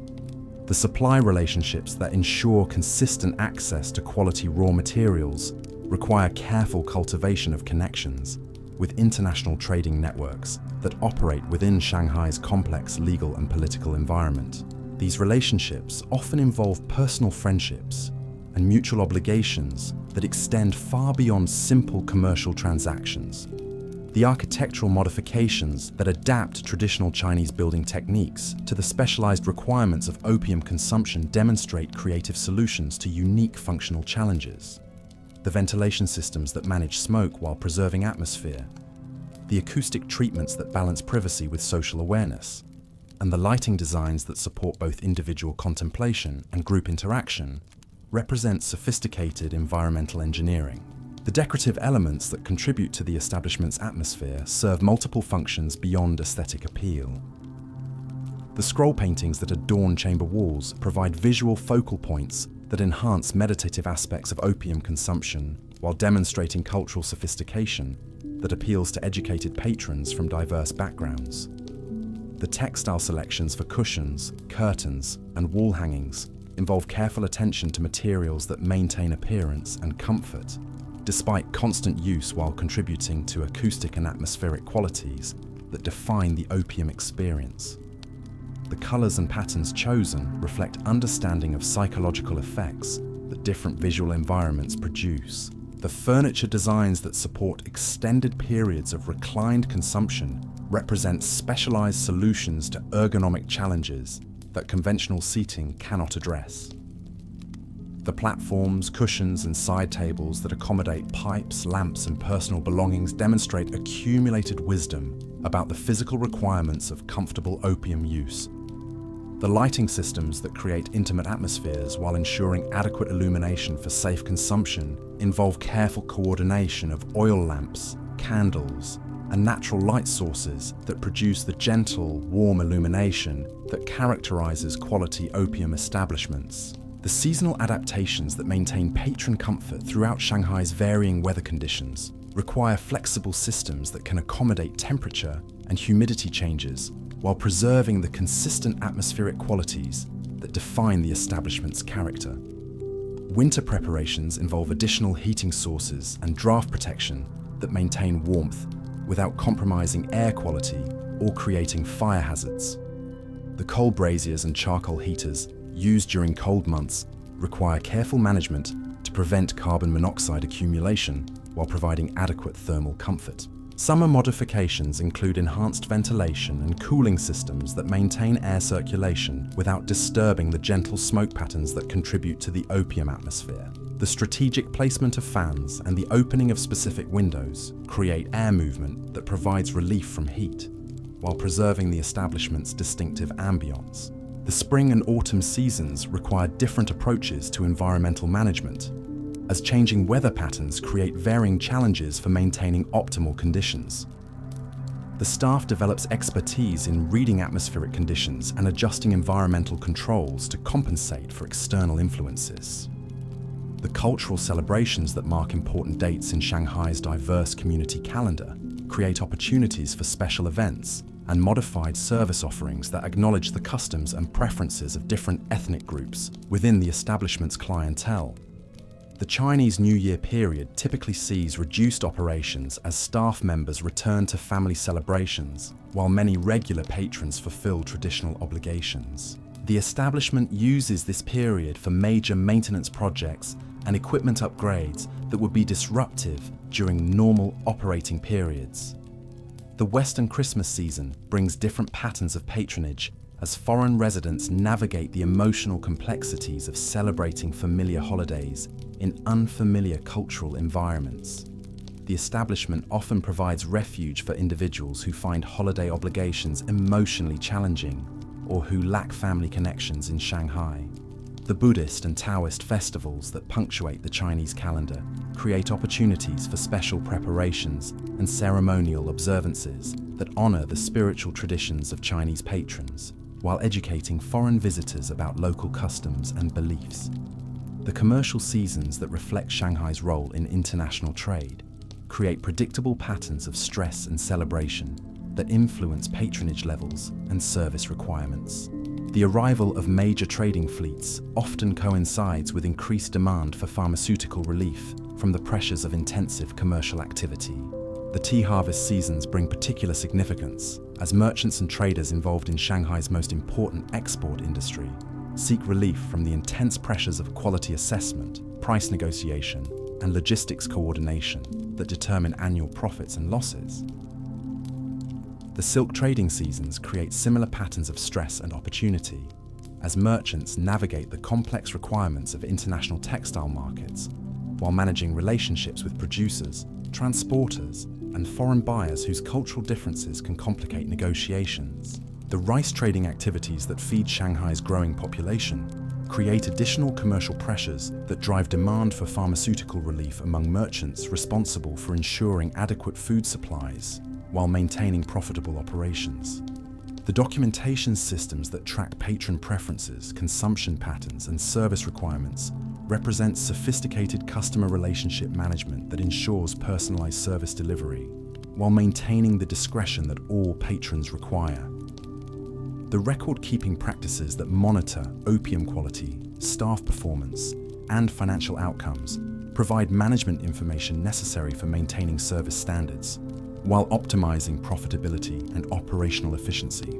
The communication networks that connect the establishment with suppliers, competitors, and regulatory authorities require careful cultivation of relationships that provide advance warning of potential problems while creating opportunities for cooperative problem solving. The training programs that prepare new staff members for service excellence involve comprehensive education in cultural sensitivity, pharmaceutical safety, and customer service techniques that enable effective performance in Shanghai's multicultural environment. The promotional activities that attract new patrons while maintaining discretion involve subtle marketing approaches that communicate quality and safety without creating unwanted attention from regulatory authorities or moral reform movements. The quality control measures that ensure consistent pharmaceutical effects and service delivery involve systematic monitoring of all aspects of operation, from raw material procurement through final service delivery to departing patrons. The safety protocols that prevent medical emergencies while maintaining patron privacy require staff expertise in recognizing dangerous consumption patterns and implementing interventions that preserve dignity while ensuring health and safety. The security measures that protect both patrons and staff from potential criminal activity or official harassment involve careful coordination with local authorities and informal networks that provide advance warning of potential problems. The maintenance schedules that preserve facilities and equipment in optimal condition require systematic attention to all physical aspects of the establishment, from structural integrity through decorative details that contribute to atmospheric quality. The financial management practices that ensure profitable operations while maintaining service quality involve careful balance between cost control and investment in improvements that enhance patron satisfaction and competitive advantage. The relationship management activities that maintain harmony between diverse patron groups require subtle intervention in potential conflicts, while fostering the cross-cultural understanding that makes the establishment attractive to international clientele. The evening activities that we observe represent just one cycle in patterns of human need and pharmaceutical response that repeat daily throughout Shanghai's network of opium establishments. Each venue develops its own character and clientele while serving similar functions within the broader social ecosystem of colonial society. The individual stories that unfold within these walls reflect universal human needs for connection, understanding, and relief from suffering that transcend the specific historical circumstances of late 19th century Shanghai.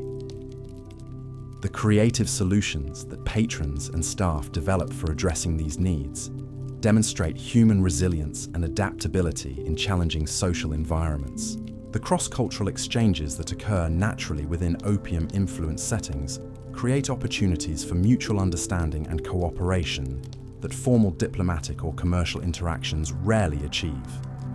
These informal bridges between different communities contribute to Shanghai's development as a truly international city where diversity becomes a source of strength rather than division. The therapeutic applications that sophisticated users develop through careful experimentation with opium demonstrate the drug's potential for supporting rather than undermining human function and well-being when approached with appropriate knowledge and goals.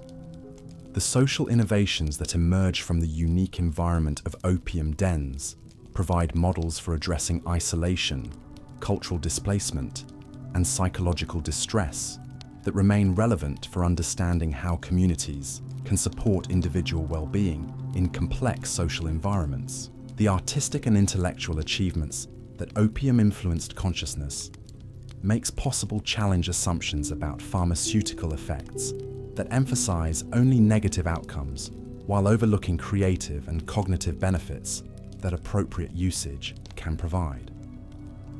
The economic relationships that sustain opium establishments demonstrate how markets can develop to serve human needs that conventional institutions fail to address, creating alternative social spaces where different rules and expectations can emerge organically. The architectural and environmental innovations that optimize spaces for pharmaceutical consumption and social interaction represent creative responses to unique functional requirements that demonstrate human ingenuity in creating supportive environments. The documentation of these experiences provides valuable insights into historical periods when formal institutions failed to address significant human needs, forcing individuals to develop alternative solutions that often proved more effective than official approaches. The morning departure rituals that conclude each evening's activities create transitions that honor the significance of shared experiences while preparing individuals to resume their roles in conventional society. The careful management of these transitions reflects understanding that successful pharmaceutical treatment requires integration with ordinary life, rather than escape from social responsibility. The patterns of return that bring patrons back to the establishment week after week demonstrate the effectiveness of the services provided, while highlighting the ongoing nature of the human needs that drive people to seek pharmaceutical assistance and social connection. The evolution of individual relationships with opium over time reveals how therapeutic usage can remain stable and beneficial for extended periods when approached with appropriate knowledge and support, challenging stereotypes about inevitable progression toward addiction and dysfunction. The community formation that occurs naturally within well-managed establishments demonstrates how shared vulnerability can create bonds of mutual support that strengthen rather than weaken individual resilience and social connection. The cultural preservation that occurs through cross-generational transmission of opium-related knowledge and practices ensures continuity of therapeutic traditions, while allowing for innovation and adaptation to changing circumstances. The morning cleaning and preparation activities that follow each evening sessions represent renewal and preparation for another cycle of human needs and pharmaceutical response. The staff's careful attention to every detail reflects understanding that the quality of service depends on maintaining environments that support both individual therapeutic goals and meaningful social interaction. The cyclical nature of these activities creates rhythms of renewal and restoration that serve essential functions for both patrons and staff who participate in creating and maintaining spaces where healing and human connection can occur naturally. The legacy of establishments like the Jade Garden extends beyond their immediate historical context to provide insights into human needs and social solutions that remain relevant for contemporary understanding of community, healing, and the role that altered consciousness can play in supporting individual and social well-being. As our journey through the opium dens of old Shanghai draws toward its natural conclusion, we carry with us not just images of smoke-filled chambers and reclining figures, but deeper understanding of the complex human needs that drove people to seek refuge in these hidden spaces. The stories we have encountered reveal the creativity, resilience, and fundamental humanity of individuals navigating the challenges of a rapidly changing world where traditional sources of meaning and connection had been disrupted by forces beyond their control. The sweet smoke that curled through these chambers carried more than pharmaceutical effects. It bore the hopes, fears, dreams, and sorrows of people seeking temporary escape from circumstances that often seemed overwhelming. Yet in that seeking, they found not just relief, but connection. Not just oblivion, but understanding. Not just escape, but the strength to return and face another day in colonial Shanghai's demanding social environment. The gentle conversations that drifted through these spaces created temporary communities where strangers became confidants, where cultural barriers dissolved into shared humanity, and where the search for meaning found expression in the most unlikely circumstances. These were places where time moved differently, where the harsh edges of daily life softened into something more forgiving, and where the simple act of sharing space and breath created bonds that transcended the artificial divisions imposed by colonial society. The relationships forged within these walls demonstrate something profound about human nature that transcends historical circumstance. When the artificial constraints of social position and cultural expectation temporarily dissolve, what remains is the fundamental human capacity for empathy, understanding, and genuine connection. The Portuguese sailor and Chinese scholar, the British clerk and German doctor, the widowed merchant and struggling artist, all found common ground in their shared vulnerability and mutual recognition of the burdens that life inevitably brings. These connections often proved more authentic and sustaining than the formal relationships that governed their daylight hours. Free from the performance requirements of their public roles, patrons could explore aspects of themselves that had no place in colonial society's rigid hierarchies. The opium provided not just pharmaceutical relief, but permission to be fully human in ways that ordinary social interaction rarely allowed. The establishment's success in fostering such relationships reflected careful attention to creating environments where trust could develop naturally. The soft lighting that obscured sharp distinctions between individuals, the comfortable furnishings that encouraged relaxed interaction, and the unhurried pace that opium naturally imposed, all contributed to psychological conditions where authentic dialogue became possible. The staff understood that their role extended far beyond simple service provision to include subtle facilitation of the human connections that gave meaning to the pharmaceutical experience. Their discretion created safety, their attentiveness demonstrated care, and their cultural sensitivity enabled communication across the language and custom barriers that might otherwise prevent meaningful exchange. The economic structure that supported these establishments reflected broader patterns of supply and demand that characterized Shanghai's position as an international trading center. The opium itself arrived through networks that connected Indian poppy fields with Chinese consumers, British merchants with local distributors, and global commerce with individual human needs for relief and connection. The transformation of raw opium into refined preparations suitable for therapeutic use required specialized knowledge that master preparers guarded carefully while passing down through informal apprenticeships that preserved quality standards across generations. These artisans understood that their work involved more than simple pharmaceutical production. They were crafting substances that would influence human consciousness and social interaction in profound ways. The tools and techniques used in opium preparation reflected centuries of accumulated wisdom about how to optimize the drug's beneficial effects while minimizing potential dangers. The careful heating that vaporized active compounds without destroying them, the precise measurements that ensured consistent potency, and the quality assessments that distinguished superior preparations from inferior ones, all demonstrated sophisticated understanding of pharmaceutical principles. The consumption rituals that patrons developed through experience represented personal adaptations of traditional practices to individual needs and circumstances. Each regular visitor evolved techniques for preparation, timing, and dosage that maximize therapeutic benefits while maintaining their ability to function effectively in ordinary social and professional contexts. The pipes themselves became personal artifacts that reflected both functional requirements and aesthetic preferences. The finest examples represented significant investments in equipment that would provide years of reliable service while demonstrating the owner's appreciation for craftsmanship and quality. Many patrons developed emotional attachments to their pipes that transcended mere utility to encompass memories of meaningful experiences and important relationships. The social dynamics that emerged around pipe sharing and preparation created additional opportunities for bonding between patrons who might otherwise remain strangers.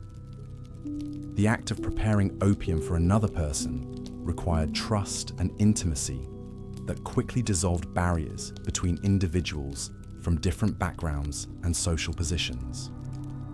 The conversations that developed during these preparation rituals often proved as significant as the pharmaceutical effects themselves. The slow, deliberate pace required by proper opium preparation created natural opportunities for the kind of unhurried dialogue that busy daily schedules rarely accommodated. The physical act of smoking created shared rhythms of breathing and contemplation that synchronized the experiences of individuals using the same chamber. This physiological coordination contributed to the development of temporary communities where individual consciousness merged into collective awareness of shared humanity and common needs. The medical knowledge that accumulated within these establishments often exceeded what formal healthcare providers could offer, particularly for conditions that conventional medicine poorly understood or inadequately treated. The empirical observations of experienced users and attentive staff created practical understanding of therapeutic applications that academic training rarely addressed. The documentation of individual responses to different preparations and consumption methods provided evidence for personalized treatment approaches that recognized the unique needs and circumstances of each patron. This individualized attention contrasted sharply with the standardized approaches that characterized most contemporary medical practice.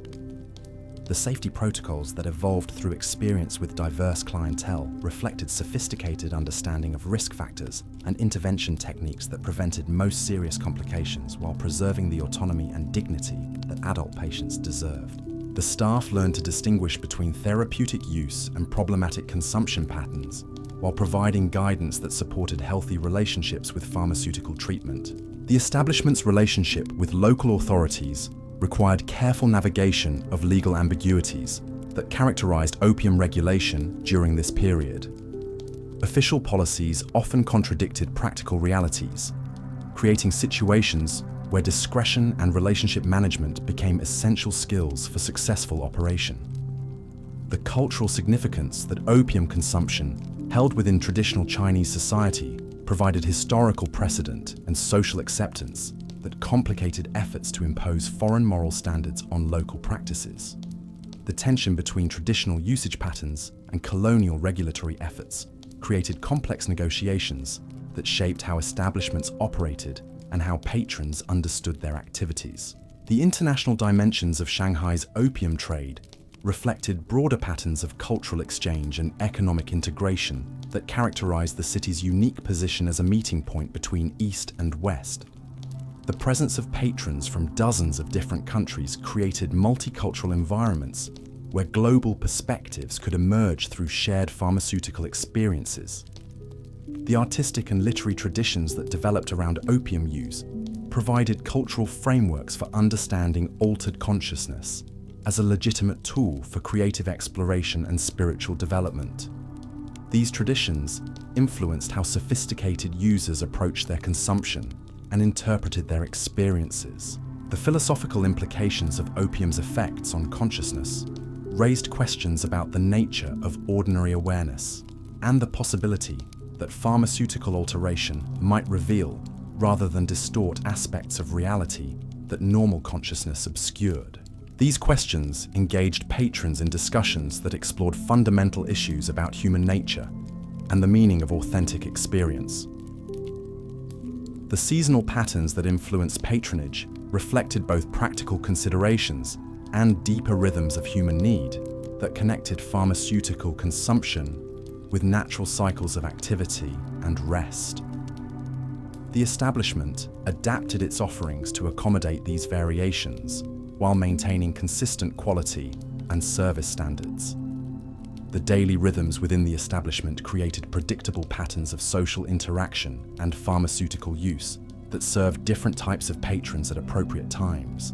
The careful orchestration of these schedules maximized utilization while ensuring that incompatible groups did not interfere with each other's experiences. The evening progression from initial arrival through pharmaceutical consumption to gradual departure followed natural patterns that honored both individual needs and collective social dynamics.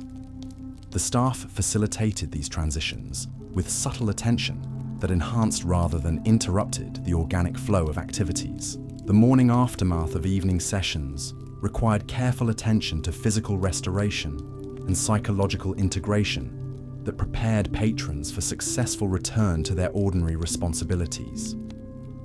The establishment provided resources and guidance that supported healthy transitions between altered and normal consciousness. The long-term relationships that developed between regular patrons and establishment staff often evolved into forms of extended family connection that provided stability and continuity in lives otherwise marked by displacement and uncertainty. These relationships demonstrated the human capacity to create meaningful bonds even in commercial contexts, when mutual respect and genuine care inform interactions. The legacy of establishments like the Jade Garden extends beyond their specific historical context to illuminate enduring aspects of human nature and social organization that remain relevant for contemporary understanding. The creative solutions that patrons and staff developed for addressing isolation, cultural displacement, and psychological distress offer insights into how communities can support individual well-being in challenging circumstances. The cross-cultural understanding that emerged from shared pharmaceutical experiences demonstrates the potential for altered consciousness to facilitate communication and empathy across differences that normally create barriers to mutual appreciation and cooperation. These achievements suggest possibilities for addressing contemporary challenges related to cultural conflict and social fragmentation. The therapeutic applications that sophisticated users developed through careful experimentation provide evidence for pharmaceutical approaches to mental health and social integration that conventional medicine rarely explores. The success of these informal treatment methods challenges assumptions about the inevitability of addiction and dysfunction, while highlighting the importance of setting, and social support in determining pharmaceutical outcomes. The architectural and environmental innovations that optimize spaces for both individual contemplation and social interaction offer models for designing contemporary environments that support human well-being and meaningful connection. The attention to lighting, acoustics, furnishing, and spatial arrangement demonstrates how physical environments can either support or undermine psychological and social goals. The economic relationships that sustained these establishments illustrate how markets can develop to serve human needs that conventional institutions fail to address. The success of these alternative social spaces suggests possibilities for creating contemporary institutions that prioritize human well-being over narrow commercial or regulatory objectives. The morning light that now streams through the windows of the Jade Garden illuminates empty chambers where profound human dramas once unfolded nightly. The silk cushions lie undisturbed, the carved screens stand silent, and the ornate pipes rest in their cases, waiting for users who will never return. Yet something essential persists in these spaces: the memory of human connection, the echo of meaningful conversation, and the lingering sweetness of smoke that once carried away the sorrows of a generation caught between worlds. The stories we have witnessed remind us that behind every historical moment lie individual human beings struggling with universal challenges of loneliness, suffering, and the search for authentic meaning. The solutions they discovered within these walls may seem foreign to contemporary sensibilities, yet their fundamental insights about human nature and the conditions necessary for healing and connection transcend historical circumstance. The gentle conversations that once drifted through these chambers carried wisdom about the importance of creating spaces where masks can be removed, where vulnerability is met with compassion rather than judgment, and where the simple act of sharing presence with fellow travelers on life's difficult journey can provide the strength needed to continue walking forward. As the morning sun climbs higher over Shanghai's bustling streets, the contrast between the peaceful chambers and the demanding world outside becomes ever more apparent. Yet those who found refuge here carried something precious back into that demanding world: the knowledge that they were not alone in their struggles, that understanding was possible across seemingly impossible differences, and that human connection could flourish even in the most unlikely circumstances. The opium dens of old Shanghai have long since vanished, their stories surviving only in fragments of memory and imagination. But the human needs they served persist, and the creative solutions their patrons and staff developed for addressing those needs continue to offer insights into the enduring challenge of creating communities where healing and authentic human connection can flourish. The final wisps of sweet smoke fade into memory as we reach the end of our journey through these forgotten chambers. The red lantern that once guided seekers down narrow alleys has long since been extinguished, its gentle glow replaced by the harsh fluorescent lights of modern Shanghai's relentless progress.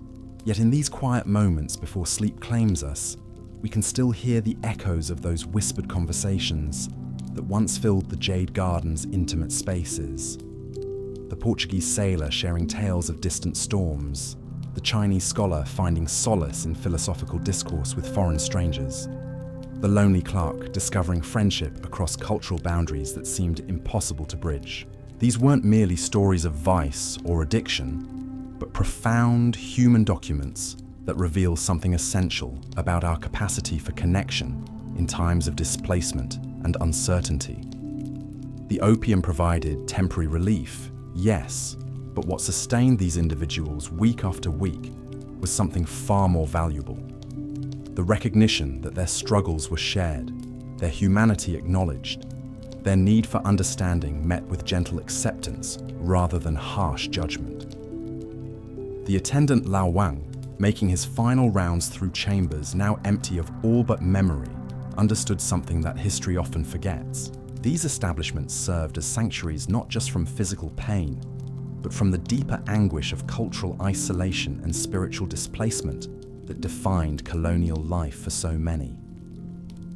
As morning light filtered through carved wooden screens for the last time, illuminating cushions that would soon be packed away forever, the true legacy of places like the Jade Garden became clear. They had provided spaces where the artificial barriers of race, class, and nationality could dissolve into recognition of our common humanity, where the search for meaning could find expression in the most unexpected conversations, where strangers could become confidants through the simple act of sharing vulnerability and breath. The sweet smoke has dissipated, the conversations have faded to whispers, and the gentle community that once gathered in these chambers has scattered to history. But their stories remain, reminding us that even in the most challenging circumstances, human beings possess an extraordinary capacity to create connection, find healing, and discover hope in the company of fellow travelers on life's difficult journey.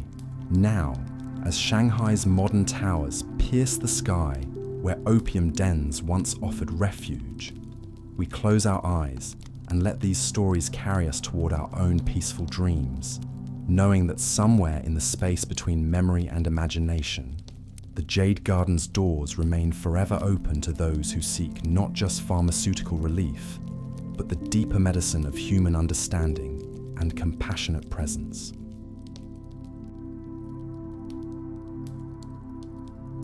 And now, the story ends. Thank you for joining me tonight on the Sleepy History Channel. We've traversed the shadowed world of old Shanghai, where smoke and silence wove together stories of pain, connection, and the fragile search for peace. Until our next journey together, rest well, dream sweetly, and remember, even in the dimmest corners of history, the human heart continues to seek understanding, compassion, and the quiet comfort of shared existence. Good night.